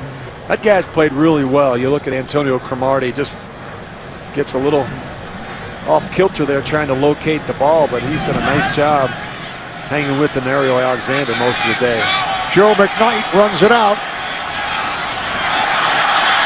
Finds an opening, looks to cut. Nice return as he runs it out across the 35-yard line. Sharice Wright ran him out of bounds. Here's another look. Alexander auditioning for the slam dunk competition at All-Star Weekend. Well, there you see it, Rich. The cleverly attired jet green Santa Claus. How about that? Jets taking over. Sean Green is hit back behind the line. Stopped by Jarrett Johnson, outside linebacker. Well, San Diego's done a good job at stopping the run. I mean, they've been fairly consistent all season in that department, and it all starts with the guys up front. Corey Legit's played really well, as has Cam Thomas, and the guy that they really feel maybe the most improved player has been Kendall Reyes. No gain on the play. It'll be a 2nd down and 10. Greg McElroy in his 2nd year with the Jets, but replaced now by Jeremy Curley. So Curley back at quarterback, and Curley completes again. This time to the fullback, Lex Hilliard. That was a Rich Gannon move. Little spin, look to the right. That was the same play we had shown earlier that they ran against Miami last season, where Curley's going to show the option to his left, then he pivots and wheels back. Illegal formation. Offense, number 65 was the end man on the line of scrimmage who had not reported. 5-yard penalty, still 2nd down. It looked nice, but it's a do-over. Brandon Moore, the right guard, a Pro Bowler last season. The man was penalized, and they bring it back. I think they had an unbalanced line, and that's what you're going to see. So they have just one lineman here, and they've got extra linemen over this side. The problem is that he's not covered up, and so he's got to report as an eligible receiver, and that didn't get done. McElroy is back. Sean Green, the running back. 2nd and 15. McElroy with protection. Able to go underneath to Green. Breaks the tackle. Taken out short of a 1st down, taken out by Weddle. I mentioned that Mark Sanchez works the clipboard. Tim Tebow has been in the news once again the last 24 hours. Stories out of Jacksonville report that the Jaguars are indeed interested in acquiring Tebow. These are just speculated stories. Can he be an effective quarterback in the NFL? He did have success last year with Denver in his unorthodox way. McElroy on the run, gets to the marker, Corey Liuget with the tackle. I think he's going to be a little bit short. I think he's a good half yard short. Well, one of you mentioned Tim Tebow, and I just think he's bulked up so much now. You look at him, he's almost 240 pounds. If I was working with him, I'd have him lose 20 pounds right away. I'd keep him out of the way. Look at those arms. Look at those biceps. He's big. He's big up top, and I think that the other thing that's hurt him is he's had so many different people in his ear talking with him about his throwing mechanics and his motion and his stroke and all these different things. I think he's confused. I think he can be a talented player. There's no question the issue with him is throwing the football. 46% completion percentage last year. Not been very effective this year. And quite frankly, I thought it was a bad decision by the Jets to even bring him here. He's a good player when he can play 60 snaps in a game and he can do his thing. But to bring him here and just play him 76 plays and expect you're going to get production from Tim Tebow, it just hasn't worked out. Well, as you see, they're just short. It appeared that Rex Ryan wanted to go for the first down. You can hear the booing because the crowd certainly wants it, but the proper personnel was not out there, so instead the punting unit comes on. Michael Spurlock awaits the Robert Malone punt, fifth punt for Malone. Has hit the ball well here this afternoon. Spurlock back at his 15-yard line. It's a short punt. Fair catch. Taken at about the 17. So San Diego takes over. They're up by 3. Early third quarter, Marv Albert, Rich Gannon from MetLife Stadium and the New Jersey Meadowlands as San Diego takes over. Phillip Rivers, 9 of 16, 128 yards. That last possession, he threw the touchdown. Big hole for Jackie Battle. Stopped by Garrett McIntyre, picked up 5. Well, your favorite superstar performers, honor acting legend Dustin Hoffman, king of late night David Letterman, and one of the greatest rock bands of all time, Led Zeppelin. The Kennedy Center honors Wednesday, only CBS. You go on with David Letterman from time to time. When's your next scheduled appearance? Sounds like this was a setup, and it happens to be early January. Early January. See, I knew it. I'll give you a call because I know you'll be sleeping at that time. The Battle carries across the 30, picks up 8. You're still kind of in the quarterback syndrome of your recent days with the Raiders. You go to sleep very early, correct? Early to bed, early to rise. Right, and you're up, ready to bounce around about 5 a.m.? About 5:30. 5:30. But they say proper. Can't relate to that, Rich. Well, you're a late night guy. That's why you do the late night shows. Well, I'm checking out, all the highlights and games and the repeat of NFL Monday QB. That's or right. QB also.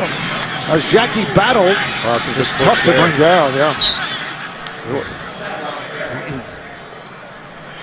Picked up 8 on the play, and on the very subject, nobody knows the game like a quarterback. Break down all the NFL action on NFL Monday QB. That's tomorrow, 6:30 Eastern, only on CBS Sports Network, the 24-hour home of CBS Sports. Every week, you'll be hearing from Rich Gannon, Phil Simms, Steve Berline. It is a tape show, so Rich is able to stay up for that one. Heart count got him. The veteran Phillip Rivers, he's going to get Kendrick Ellis. Number 93 defense. 5-yard penalty. The result of the penalty is a first down. Kendrick Ellis called for the penalty and a first down. I learned a long time ago, if you're going to jump off sides, you might as well make it work. Well, this is nice. Action photo from the it's been a lot of fun QB to show. do that show. It's a great show that we do on CBS Sports Network. And rest assured, that on Monday we're going to be talking about the current quarterback situation here that Rex Ryan has with the Jets. So basically, you just recycle the information he used today. It's going to be fresh. Yeah. A fresh perspective on Monday night. First down play. This is Battle. Chargers trying to establish a running game. He picked up 3, met by Garrett McIntyre. It's been so hard for them. They've not been able to run the ball with any type of consistency. And with the issues that they've had up front along the offensive line, it's made Norv Turner's job that much more difficult. What he does is Norv calls the plays to the guy to his right, which is obviously Charlie Whitehurst, the backup quarterback, and then Charlie calls the play in to Phillip Rivers. That's how Norv has always liked to do it. Only 58 yards on the ground for San Diego. 2nd down and 7. And Rivers bloops one over the head of the intended receiver, Denario Alexander. Well, he thought he might come back out of it. You see the frustration there with Phillip Rivers. He's expecting Alexander to work in and back out. And we see this a lot when you watch San Diego on tape. I mean, he's expecting him to run back out because he's got man-to-man coverage.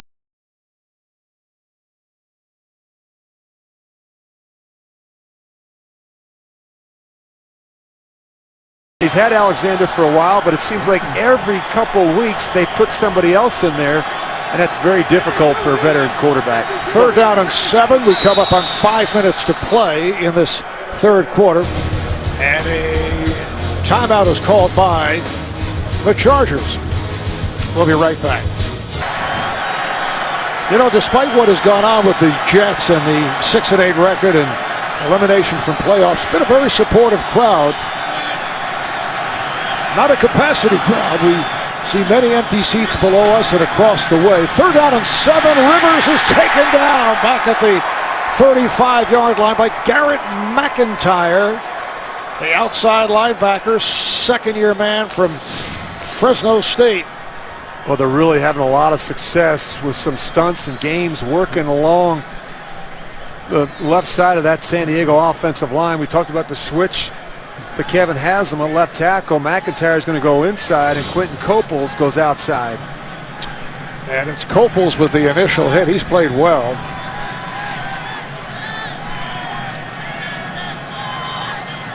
Mike Cyphers with the punt for the Chargers. And Curley lets it bounce out of bounds. 5:02 to go in this 3rd quarter. Jets will get it back down by 3.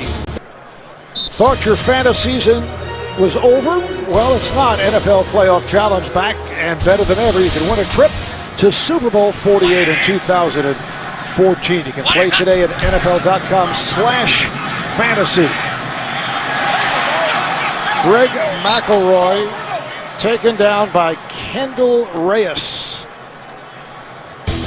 Well, this has happened all day long. I mean, they've done a good job of not giving him anything cheap. They've made it difficult for him, not allowed him to get comfortable. They've got him on the ground now 6 times, 6 different sacks, and of course he's not been able to gain any confidence and get some momentum going, and I think it's always important. You want to discourage a guy who's making his first ever start, and that's what the San Diego defense has done consistently throughout this game. A loss of 6 on the play.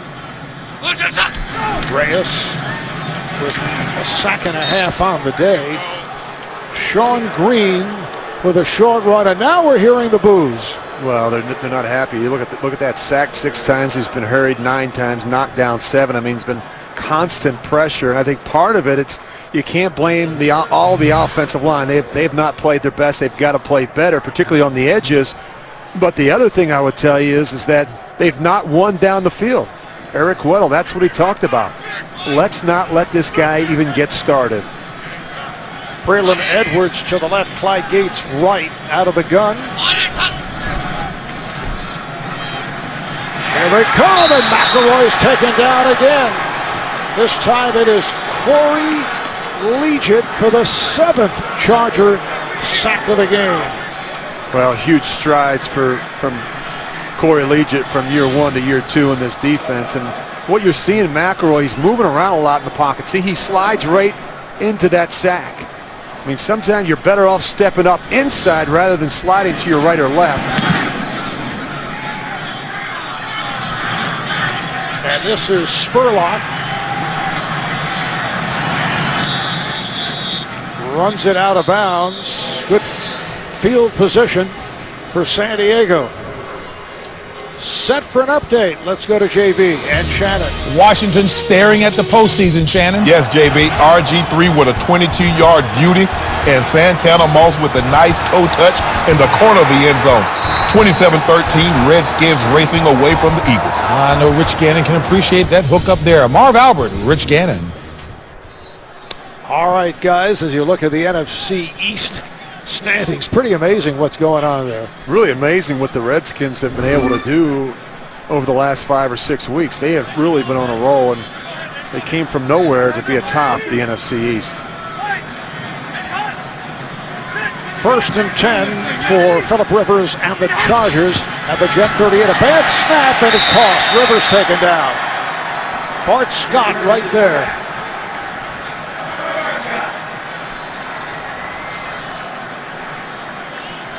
Boy, Bart Scott times this thing up well. I mean, he's just going to hit it as soon as he sees that ball snap. Wow, the back, Jackie Battle, can't even get over there to make that block. The old wily veteran, Bart Scott. Wily veteran. Hey, maybe he doesn't run like he used to, but he's still very instinctive, and he can be a difference maker for the Jets. Loss of 7. So 2nd down and 17. And Rivers fires sideline. It is incomplete. Pass intended for Eddie Royal. Royal with 3 catches today, making his return, starting for the injured Malcolm Floyd. Brings up a 3rd and 17. Well, these are the down and distances you want to stay out of if you're Norv Turner. I mean, 3rd and long against a Rex Ryan coach defense. I mean, they've got so many opportunities here to overload you, to give you a zone pressure, to make you get the ball out quick. Look at all the different defenders up around the line of scrimmage. And they're just going to rush 3. Rivers with the time, and then flipping it, incomplete, but a flag is down. Robert Meacham, the intended receiver, covered by Darren Wells, the 2nd-year player from Notre Dame, who is up from the practice squad. And Meacham is Holding, hurt. number 27, defense, 5-yard penalty, automatic, 1st down. It is called on Walls of the Jets. Well, that's brutal. I mean, 3rd and 17, and you get a holding penalty and give Phillip Rivers and this offense another set of downs. It's a young player not understanding the situation in the game. Robert Meacham in a 6th year out of Tennessee, signed as a free agent from the Saints. Well, the problem is these guys miss so much time, so much practice time, that when they get out there and they're forced into service and they're forced to play more snaps, that they just can't do it. And that's one of the things that Norv Turner talked to us about yesterday. He said even with, guys like Meacham, and of course even Ronnie Brown, Eddie Royal, these guys have missed a lot of time, and so we've got to be smart with how we utilize them during this game. We can't expect them to play 35 or 40 snaps for us today. By virtue of the penalty, a 1st down for San Diego at the Jet 40-yard line. The running back is Ronnie Brown.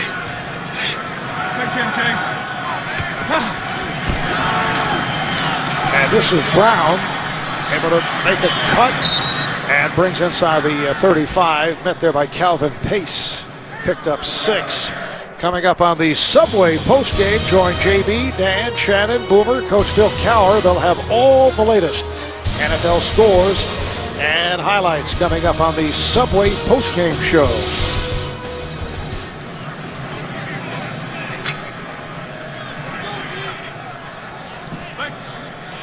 Second and 4 for the Chargers. Brown remains in the backfield. He's to the right of Rivers. All the way, push it. Oh, he's got somebody. Yes, he does. It is Antonio Gates. Touchdown, Chargers. 34-yard pass play. Antonio Gates with his 6th touchdown of the season. Well, I said he had somebody because he had about 3 receivers open down the field. If it wasn't Gates, he had the 2 receivers going to the post. do a nice job with the protection scheme. You're going to see Gates. He's matched up one-on-one with Eric Smith, and Eric Smith's just not going to be able to run with a guy like Antonio Gates. He still knows how to get open. He's sneaky fast. And the way this game has opened up, we will start hearing the boos from what has been a compassionate crowd, despite the fact of how things have gone for the Jets this season. 4 plays, 38 yards. They do it in 1 minute and 40, and it's developing into a very nice afternoon for Phillip Rivers. Well, like we talked about, if you give Phillip Rivers some time in the pocket to set his feet, he is still one of the better quarterbacks in the game. Very accurate passer. And the thing I love about Phillip Rivers, you can talk about how it's been a tough season. You can never question this guy's leadership or his toughness at the quarterback position. He's never missed a start. 111 consecutive starts, second longest active streak in the league of Eli Manning at 133. You have to go all the way back to 2006 when he took over as a starting quarterback for Drew Brees. And he's taken every snap. Charlie Whitehurst, who he was talking with just a moment ago, has not taken a snap. So Phillip Rivers, who, like Mark Sanchez, has had turnover problems the past couple of years. That's been the rap on Rivers. But obviously enjoying himself here this afternoon.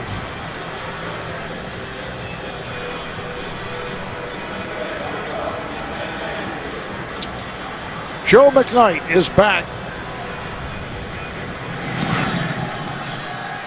Kicked by Novak, and he's able to boom it deep into the end zone, so they'll bring it out to the 20-yard line as we take a look at the playoff picture. This in the category of win and you're in.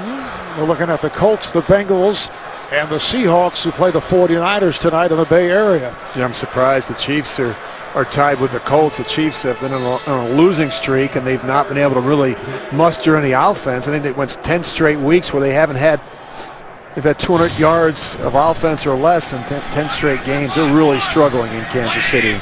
For the Jets, 4 of their last 5 drives have been 3 and out. McElroy able to complete, has a first down. Braylon Edwards on the reception for 13. Now it's time to let Greg McElroy play. Open up the offense. Let them throw the ball on first down. Get in some no huddle. Let's see what this guy can do. Got the sense they were holding him back there a little bit. Conservative play calling from Tony Sperano. Second catch for Edwards and a first down. Green, the running back. Keep throwing it. Well, this time the toss for Green. Try to bounce it, could not. Cut down by Antoine Cason along with Jarrett Johnson. And one of the Chargers is down. They're really challenging Greg McElroy to throw the football. In the early downs, they have so many defenders down or around the line of scrimmage. They're going to make them throw it. They're not at all concerned with the ball going over their head, and that's why they got to start throwing it some on first down. And that is Brandon Taylor, rookie from LSU, a third-round draft pick, who actually saw his first snaps on defense all season. That was last week in the game against Carolina. A lot of young players on both squads getting a chance to play. You're talking about the Jets at 6 and 8 and the Chargers at 5 and 9. Look at his right foot. Yeah, it gets kind of tries to lock up, and as he's trying to break down and get in the position to make the play, he's got big DeBrickashaw Ferguson in there to kind of help him on his back. Hopefully just turned his ankle a little bit.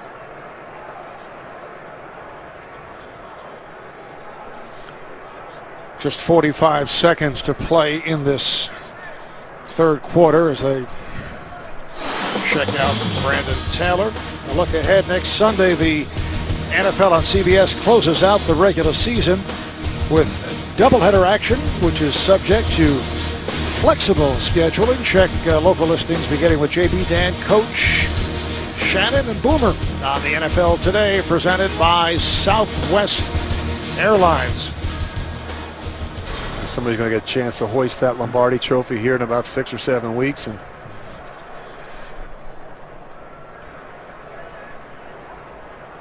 that's never a good sign when they bring the card out.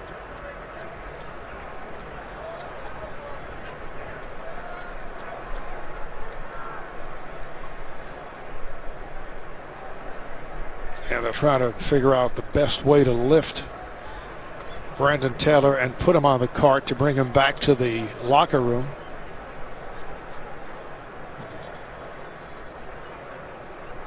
And you can see some of the Jets concerned as they walk over to see what is going on. Yeah, nobody wants to see anybody get hurt, particularly this late in the year. You know, you battled through it for the first 14 games, and I know as a veteran player, you in the back of your mind, you always thought you don't want to get hurt late in the year. You have to have some type of all-season surgery. You've got to stay around the facility even more. Then you just got to spend 4 or 5 months rehabbing. That makes your off-season even more difficult than it already is. So.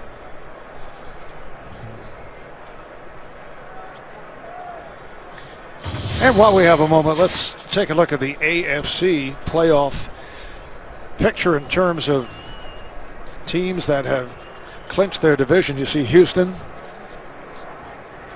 and they are trailing Minnesota by 10. Denver 11-3. New England at 10 up and 4 down, and they have now taken the lead on the Jaguars. How about that Pittsburgh-Cincinnati game? That's tied in the 4th, and that really amounts to almost a playoff game when you look at Cincinnati with a 1-game lead on Pittsburgh. That game in Pittsburgh, Cincinnati has lost 5 straight games to the Pittsburgh Steelers. Pittsburgh, for whatever reason, has kind of lost their way. They've lost 4 in the last 5. I really felt like this was a team that was going to come on and make a run for the postseason. Well, with the injury suffered by Ben Roethlisberger, they have just not been the same. Charlie Batch taking over for a while. Crowd applauding Brandon Taylor as he is being carted off, and the crowd chanting for Tim Tebow. They turn quickly.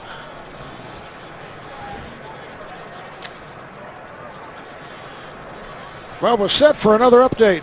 So we go to our New York studios across the river. JB and Shannon. New England. Yes, JB, they started out sluggish. Tom Brady, 2 yards to Wes Welker. Now they're in front, 23-16 over the Jags. Have never lost to the Jags in the regular season. Back to Marv and Rich. All right, JB, Sean Green is in the backfield. Brandon Taylor being taken back to the locker room as that pass is thrown high and wide, intended for the backup tight end, Conrad Rulin. And you can hear the anxiety in the crowd, and we have seen people begin to leave. It's a bigger crowd than we thought, although, as I mentioned earlier, empty seats right down below us and across the way. And then in the second tier also, things have emptied out. But they hung with it through the third quarter, despite the fact we're looking at a Jet team that is 6-8, a Jet team that has had a lackluster season. Greg McElroy making his first NFL start. Fires one, it's picked off. Corey Lynch on the pick. Breaking tackles and then taken down hard from behind inside the 20. Braylon Edwards putting his shoulder into Lynch, who comes up with his second interception of the season. Well, it looked like he stared that one down and he never felt the safety. Corey Lynch come over the top, trying to get the ball downfield to the tight end, and boy, he's throwing it to Gates. There's 3 defenders down there, and Lynch is just sitting there waiting on it. He's got help over the top, and the corners are carrying Gates down the field. Nice return by Lynch. He goes 30 yards. Corey Lynch starting for Atari Bigby, who was placed on injured reserve due to a groin injury that earlier this season. And so San Diego with a 1st and 10 as they take over at the Jet 20-yard line. Jackie Battle is the running back. Here's Battle. picks up 2 as this third quarter comes to a close. Chargers with a 24-14 lead on the Jets. We'll be back to the Meadowlands after this message and a word from your local station. On to the fourth quarter. Offensive coordinator Tony Sparano with his 3 quarterbacks. McElroy picked off just a moment ago, so here's San Diego starting the fourth quarter, 2nd down and 9. We have word on Brandon Taylor, the defensive back who was injured moments ago. It is called a knee injury, and that's all we have. And now we're told he will not return. Curtis Brinkley in the backfield for the Chargers. Rivers takes a long look and throws a little high. Pass intended for Eddie Royal. And that'll bring up a 3rd and 9. Well, that's a throw that Phillip Rivers usually doesn't miss. I mean, see pretty good protection here. They bring Bart Scott late. They pick it up, and he's got Royal there, and he just misses him high. You got to know who you're throwing to. Royal, one of the shorter receivers on the Chargers roster. Chargers have put together 17 unanswered points. Well, Rich, you have nearly the entire fourth quarter to work with. Would the Jets be thinking of a quarterback change? Maybe one more possession and see what happens? Well, what are your options? I mean, well, you have 2 options. Well, Mark Sanchez, he's got that sore hand. He's been over there writing down the plays all. Rivers running for the first down, running right to the yardstick. Got to see where they place it. It is just short. I don't think they have any confidence in Tim Tebow coming into the game and really doing anything in the passing game. This is not a team that plays well from behind. It's not how they're built. You see Tim Tebow over there frustrated. Just played 76 plays this year, so I don't think they would go to Tebow. Sanchez is he spent the whole time drawing and writing the plays down. That, you know, I think you got to stick with Greg McElroy. He's the guy that took all the reps this week, and you're trying to find out about your football team. You're not going to make the postseason. Let's see what this guy can do. Can he bring this team from behind late in the game? All right, here's Nick Novak, who hit from 51 earlier. This a 27-yard attempt.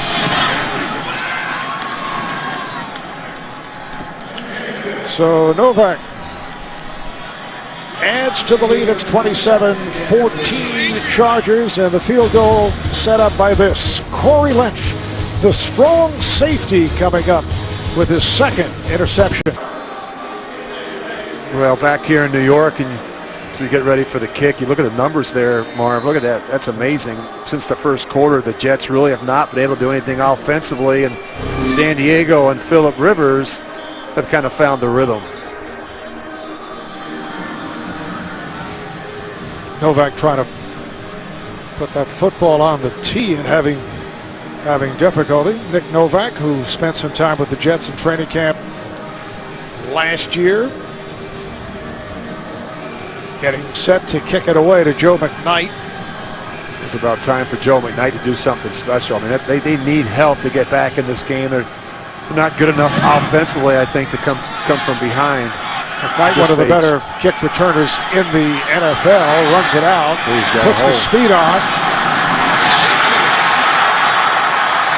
and is run out of bounds across the 45 by the kicker, Novak. So comes Greg McElroy. Let's see what he can do on this next possession.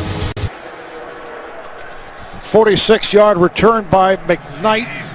Puts the ball at the 40-yard line, and Jets 1st and 10. Powell in the backfield. McElroy takes a hit as he is able to complete short of a first down. Braylon Edwards battling, though, to midfield and may have picked it up. Well, Greg McElroy never feels Eric Weddle coming. I mean, this has happened a couple times today, but he does a good job getting rid of the football. As you see, Braylon Edwards, he slips out of his route. He's still able to catch that one on Antoine Cason.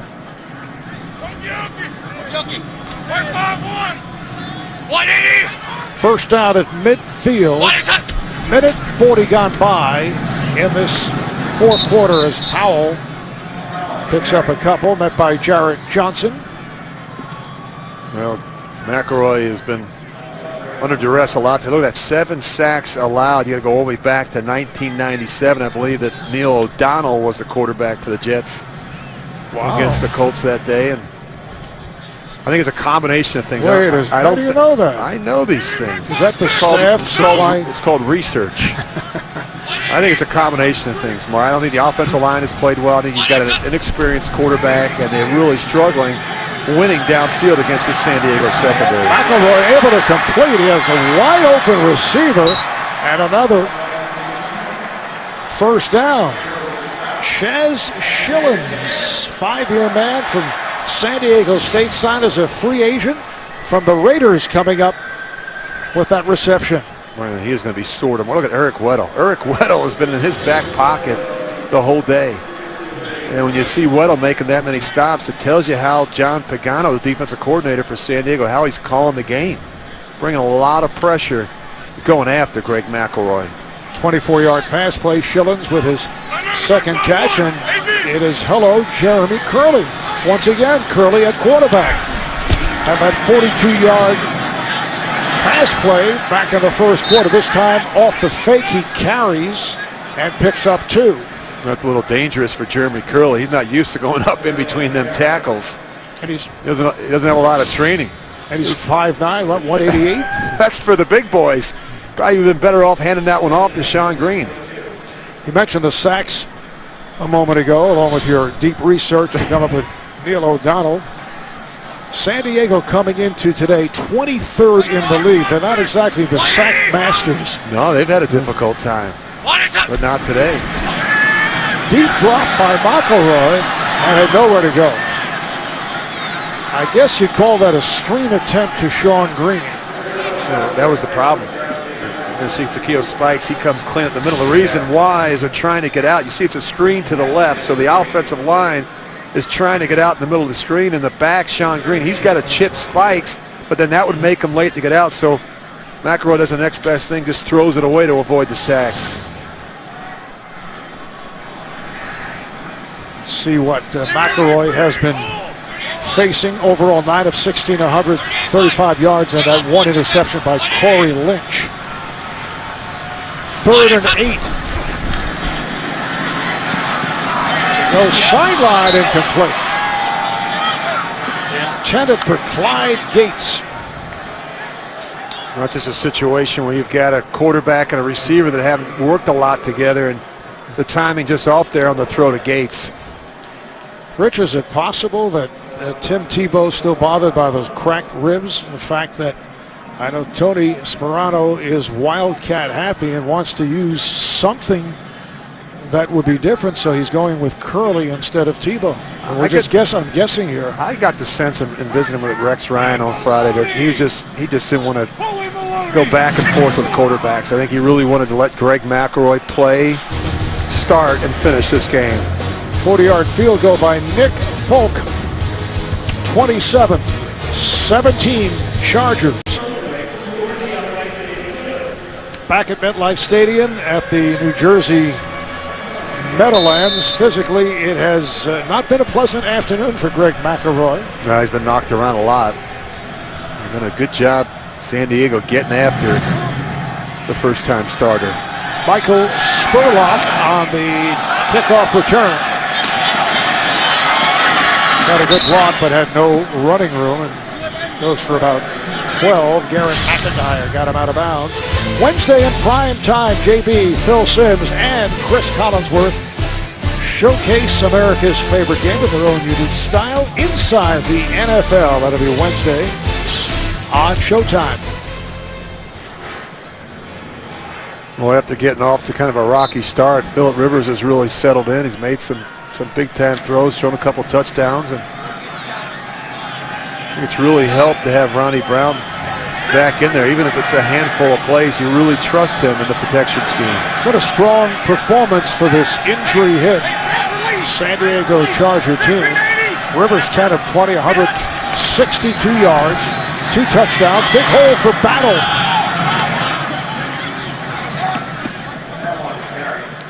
David Harris on the tackle. Jackie Battle averages just about 4 yards per carry. Starting for the injured Ryan Matthews. We've seen a lot of Ronnie Brown. Curtis Brinkley has been getting spot duty, but Jackie Battle, the starter, one-time Kansas City Chief, spent 5 years with the Chiefs last year, ran for nearly 600 yards in a backup role, picked up 9 right there. Second down and 1. And Battle picks up the first down. They're going to see San Diego run the ball now. Norv Turner's a smart guy, knows that the Jets having a very difficult time on offense. They can't score any points. You look at the numbers here. McElroy hasn't been able to get anything going, and just try and take the air out of the ball here in the fourth quarter. And Rich, you can see in the upper reaches of the stadium, they have been headed to the exits. Yeah, no, it's not been good. And not the type of football that Jet fans really anticipated this season. A very disappointing year for the Jets.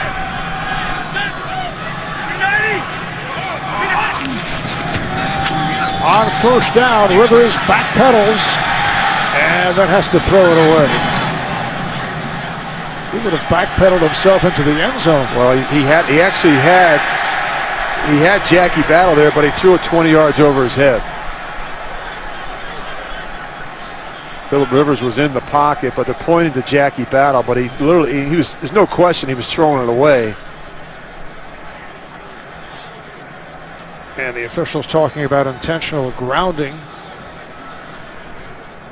There's no foul for intentional grounding as the receiver, number 11 in the area. Perhaps a break for Phillip Rivers. Yeah, well, you know, he's got to be, whether or not he's in the tackle box, that's the first thing you're looking for. Now, the other thing is stop it right there. You're going to see Jackie Battle. Here he is right there. Phillip Rivers is just going to launch this thing over to avoid the sack. So at least he had a player in the area. I think it was the right call by the officials. Second down and 10 at the 26-yard line. Chargers at 5-9. They've lost 5 of the last 6 games. Once again, it is Battle, the ball carrier, stopped by McIntyre. I like this McIntyre. Every time we do a Jets game, this guy seems to fly around and make plays. There's a lot of different things for him. He can rush the passer. He can play. He can be the end man on the line of scrimmage. He's very good against the run. He's got a little stinger there. You see him holding that left arm. Looks like Mike DeVito was shaken up. Starting defensive end for the Jets. Garrett McIntyre has played in the Arena League. He's been in the Canadian Football League. Second-year man out of Fresno State, an undrafted player. And sometimes when you go through those experiences, certainly a guy like that did not come into the league with a silver spoon in his mouth. He had to work for every opportunity. Really make your name as a special teams player, work your way into getting some snaps with the defense, earning the trust of the coaching staff, and that's what he's been able to do.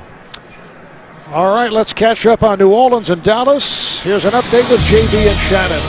No quit in New Orleans. The one thing the Saints can do is put up yardage and score points. Marcus Colston from Drew Brees, 60 yards.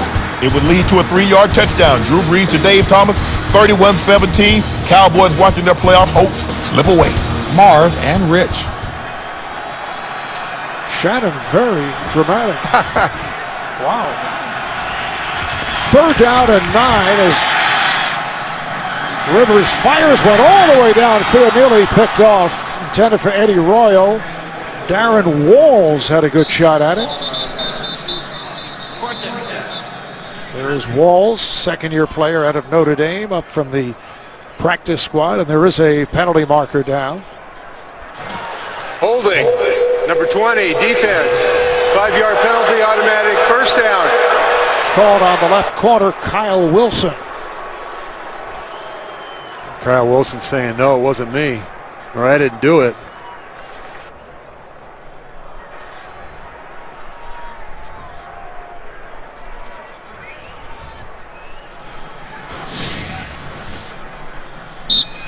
I'm not so sure it wasn't.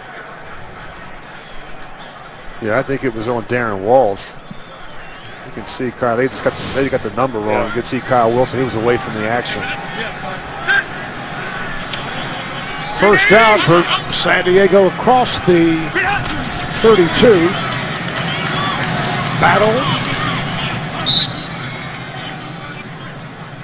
Battle with his 16th carry. He's run it for 46 yards. Stopped by Bart Scott. And what that penalty does, it gives Phillip Rivers and this offense another set of downs and another opportunity to run the ball a little bit more and take more time off the clock. Looking ahead to next week, the Jets will conclude against the Bills in Buffalo. The Chargers finish up next Sunday at home against Oakland. And then both teams head home. That'll be it. Hey, Red Hog! Red Hog! Red Hog! Red Hog. 390! That's got to be a run, doesn't it? And it is as Battle carries. Well, if it is Norv Turner departing, and he seems to indicate it himself when he said the other day that he is interested in an offensive coordinator job where he's had great success, what kind of coach do you feel would work out best for the Chargers? I think first and foremost, somebody that can get the quarterback straightened out. You know, I think Phillip Rivers has taken a turn for the worse here the last 2 years. We talked about the turnovers, 47 of them, second most in football, and the fumbles, 64 fumbles, 31 that he's lost. That's the most going back to 2006. They've got to get him straightened out. And the way you do that is I think you make some changes to the system and you get some help around him along the offensive line and at wide receiver. Ronnie Brown coming up short. When you say you got to help him, I mean, how do you turn around a guy who over the last 2 years, despite his skills and has one of the gifted arms in the league, how do you cut down on turnovers? Well, I don't care who you are. I think if you're constantly getting knocked around and you're not trust the protection, it begins to affect your mechanics, your footwork, your throwing motion, your body lean, all those type of things, and even your confidence in the pocket in terms of with the football. And I think they've got to help him, and the way you do that is getting better personnel around him. Yeah, there's no question he does not trust his protection. His fair catch is taken by Curley at the 20 on a 42-yard punt. But a penalty marker is down. I don't think the problem, Marv, with Phillip Rivers is the system. I think he's had a lot of success in this system with Norv Turner. I think the problem is he doesn't trust the people around him. And they've had so much turnover. We've talked at great length about the injuries and things like that. It's not Number the system. 11, an invalid fair catch signal. 5-yard penalty from the spot of the foul. First down and timeout. It's kind of a half-hearted indication on the fair catch by Curley. 6.5 remaining in the fourth quarter, and the Jets trailed the Chargers 27-17. Greg McElroy has been sacked 7 times by a team that is not noted for its sack prowess. Nice catch is made across the 30 by Clyde Gates for a first down. Now you got to jump the ball. They've got to get into that 2-minute mode right away. I think it's a mistake. Why even bother huddle? Get up on the line of scrimmage.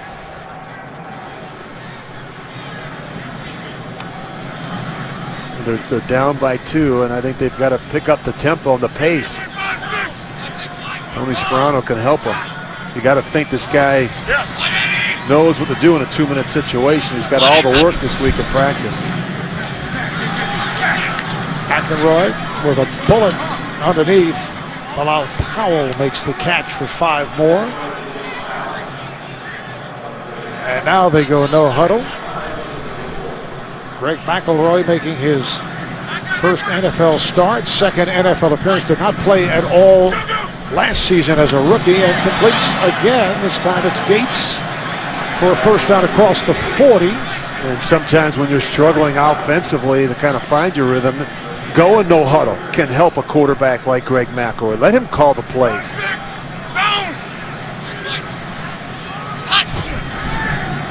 He knows what he likes and doesn't like. On the roll, could not find anyone, and then made the turn and has a first down. Nice move by McElroy. 15-yard gain.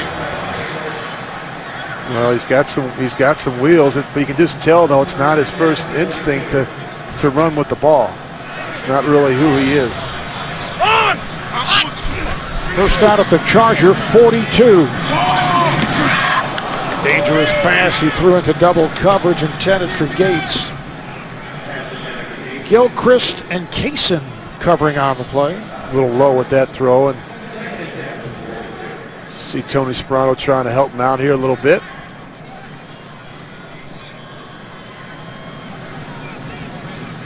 Just under 5 minutes remaining in the fourth. Outstanding game for Rivers, 11 of 22, 165 yards, and 2 touchdowns.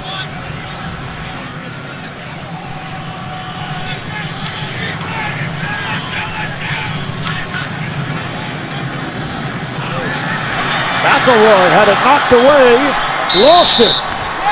Sean Phillips forced the fumble and recovered. It'll be Chargers back in possession. How about Sean Phillips now 2.5 sacks, 9.5 for the season to lead San Diego. Well, really nice play, obviously, by Sean Phillips. He's going to come off the right side. McElroy never feels him. Not only does he goes for the smart play, he doesn't even go for the knockout shot. He just tries to get the ball out. Just takes the ball right out of the hands of Greg McElroy. Really alert play there by Sean Phillips. That's my mom. Well, that cat can rush the passer. 9-year man out of Purdue, Pro Bowl in 2010. He had 11 sacks. Approaching that number here today. So the Chargers take over. Battle is the running back. Battle tripped up. You know, I don't have a stat, Marv, but you know, you think about quarterbacks who make their first ever start, whether it's a rookie or whether it's a veteran player. It's not easy, particularly going up against a veteran like Phillip Rivers. Timeout is taken here by the Jets. Do you recall your first start with Minnesota? It was with the Vikings, and I think it was back in 1989 against 1899, and it was against Tampa Bay, and we lost in overtime of all things. How did you play? It's just okay, I suppose. If you lose, you lose. You can't play that great, right? You might have good numbers. Yeah, I suppose. Numbers are numbers. It's all about wins and losses at that position. Look at poor Greg McElroy today. He just never really had a chance. You just say, you know how frustrated it is. You work so hard to finally get your opportunity, to finally be the guy, and it doesn't go the way you anticipate. He had some moments, but I would categorize it as an uneven performance. How about an incomplete performance? Incomplete, yes. Brown! Okay. Uneven, incomplete. Does he get the start next week, though? That's the question. And battle is wrapped up.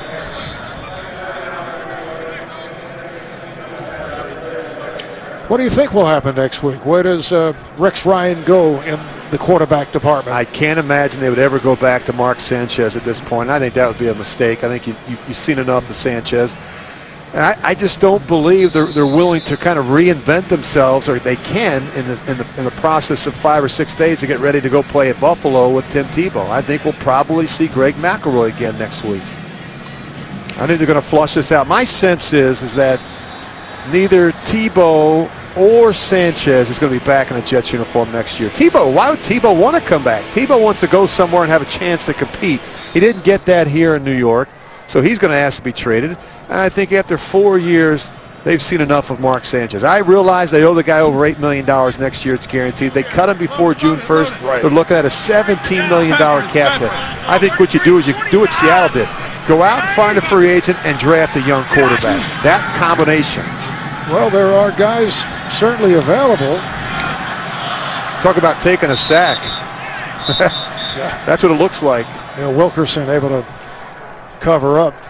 But looking ahead also with Tebow, we mentioned the rumors out of Jacksonville. I can clearly see the Jaguars going for Tebow. Blaine Gabbert has not played well. Neither is Chad Henne. Right? Not only that, You've got a new owner. Got to put people in the stands. Who really needs help in terms of marketing. Well, this guy can sell a lot of jerseys. We know But about that. he's got to play also. That's the problem. And what happens if he doesn't play well? Well, the problem is, Right are you signing a guy to sell jerseys, or are you signing a guy to help you win football games? And I think that's the mistake they made. I think it backfired on them. I don't think it helped the Jets at all this season. Cyphers with the punt, and Curley lets it run. I know Woody Johnson, the owner of the Jets, was blamed for the signing of Tebow for marketing. Others with the Jets say no, it really wasn't him. It was a combination of Rex Ryan and Tony Sparano. But we'll never. I don't know who's responsible. All I can tell you is it didn't work, and I just thought it was a distraction. I think it was tough for Tim Tebow. I think it was tough for Mark Sanchez. I think it was tough for Tony Sparano. And the problem with Tebow is that he played his best football late in games last year when he had a chance to play 65 snaps. It's tough on a guy like Tim Tebow to throw him out there for a play, bring him out for 10 plays, throw him back in for a play. It's tough to get a feel for what teams are doing defensively, and that was not a good situation for Tim Tebow. McElroy again underneath for Powell. It wasn't a good situation for Mark Sanchez either, having to come on and off the field. As you look at them trying to get going in 2 minutes here. And it is a first down. Can Tim Tebow have a degree of success in the NFL? He did last year with Denver in a most unusual way. He'd come on late in the game with drives that would win games as Powell was able to pick up a first down. Went to the playoffs, although John Elway did not believe in him. Won a obviously. Playoff game against the Steelers. The problem he's going to have, Marv, is if he can't become a better passer. I mean, you just can't play that position if you can't hit the open guy. Oh, it's almost picked off one-handed by Donald Butler. But does a guy at this stage, can he suddenly become a better passer? Because fundamentally, it's all wrong. Well, and he got away with it in college. He did. And he did some different things with him in college that you're not seeing as much of in the NFL. And really what the idea was is, you remember Brad Smith and how they really liked to utilize him in the Wildcat. They had a lot. Look at this. Look at the numbers. I mean, it's pretty amazing to think they had more success with the Wildcat with Brad Smith than they did with Tim Tebow. And that was the idea, to bring him in and to have that type of player. It hasn't worked out. But Brad Smith was such a different player as he was. As Kendall Reyes. More receiver and a guy that could throw it, and played college quarterback. He was a college quarterback at Missouri. And as you look at again, the McElroy 8th sack of the day for San Diego defense, Kendall Reyes. But Rich, Brad Smith was a terrific He's been hurt recently, but a terrific all-around athlete. But it was a better team around him, though. They were a better running team. They were more talented at wide receiver. Jeez, man, they're working on 10 sacks. This is ugly now. Ugly. 10th sack for the Chargers. 2 minutes remaining in the fourth quarter. Down goes McElroy. Well, 10 sacks allowed today by the Jets, the most they have given up since back in October of '87 against Dallas, and 10 sacks this afternoon, the most by any team in the NFL this season. How about this? David Norrie was the quarterback in 1987 for the Jets. David Norrie from UCLA. A former Bruin. I see staffers racing up and handing you notes. You're amazing. I didn't even know who David Norrie was. There's McElroy. Oh, he is taken down. This time by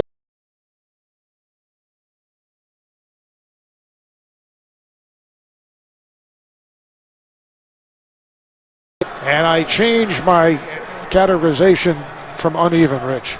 Yeah, this is not good. It almost decapitates him. And this is now sad, actually. Well, two ways to look at it. I mean, the Jets have been awful today offensively, but you've got to give this San Diego defense a lot of credit. This group has played hard. I think it says a little something about how they feel about their head coach, Norv Turner.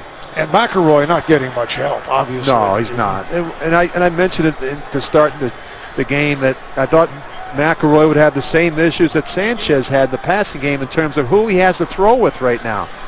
We talked about this offense all season. just one of 3 offenses in the National Football League not to have a Pro Bowl player at any of the skill positions: quarterback, running back, tight end, wide receiver. You're just not going to score a lot of points. You're not going to win a lot of games when you don't have juice and firepower. And the Jets simply haven't had it this season on offense. And Norv Turner going to be compassionate here with the clock running down. Coming up on the Subway postgame, it'll be JB, Dan, Shannon, Boomer, Coach Bill Cowher for all the latest NFL scores and highlights, all coming up on the Subway postgame show. For those of you around the country who saw Rex Ryan on his postgame interview last Monday night after the loss in Tennessee, he was distraught. It was disheartening to watch, particularly a guy who was usually so boisterous. You can imagine what is going to take place later today. How about Indianapolis just squeaking by Kansas City 20-13, and what a story. This man's brother, John Pagano, the defensive coordinator for the San Diego Chargers, the brother of Chuck, who will be taking the reins next week from Bruce Arians, who has done an amazing job. Incredible job. I think when you think about Coach of the Year, Bruce Arians certainly deserves consideration. And what an amazing season for the Indianapolis Colts. 2-14 a year ago, a bunch of rookies on offense, including Andrew Luck, and now they're 10-5. Getting ready for the postseason. And you can hear the reaction from this crowd. San Diego goes to 6-9 as they just play it out. They'll finish up at home next Sunday against Oakland. And the question will be the future of Norv Turner and the general manager, A.J. Smith. Jets dropped to 6-9, a disheartening year. And they play their finale at Buffalo next Sunday as questions continue their franchise. What will they do next week at quarterback?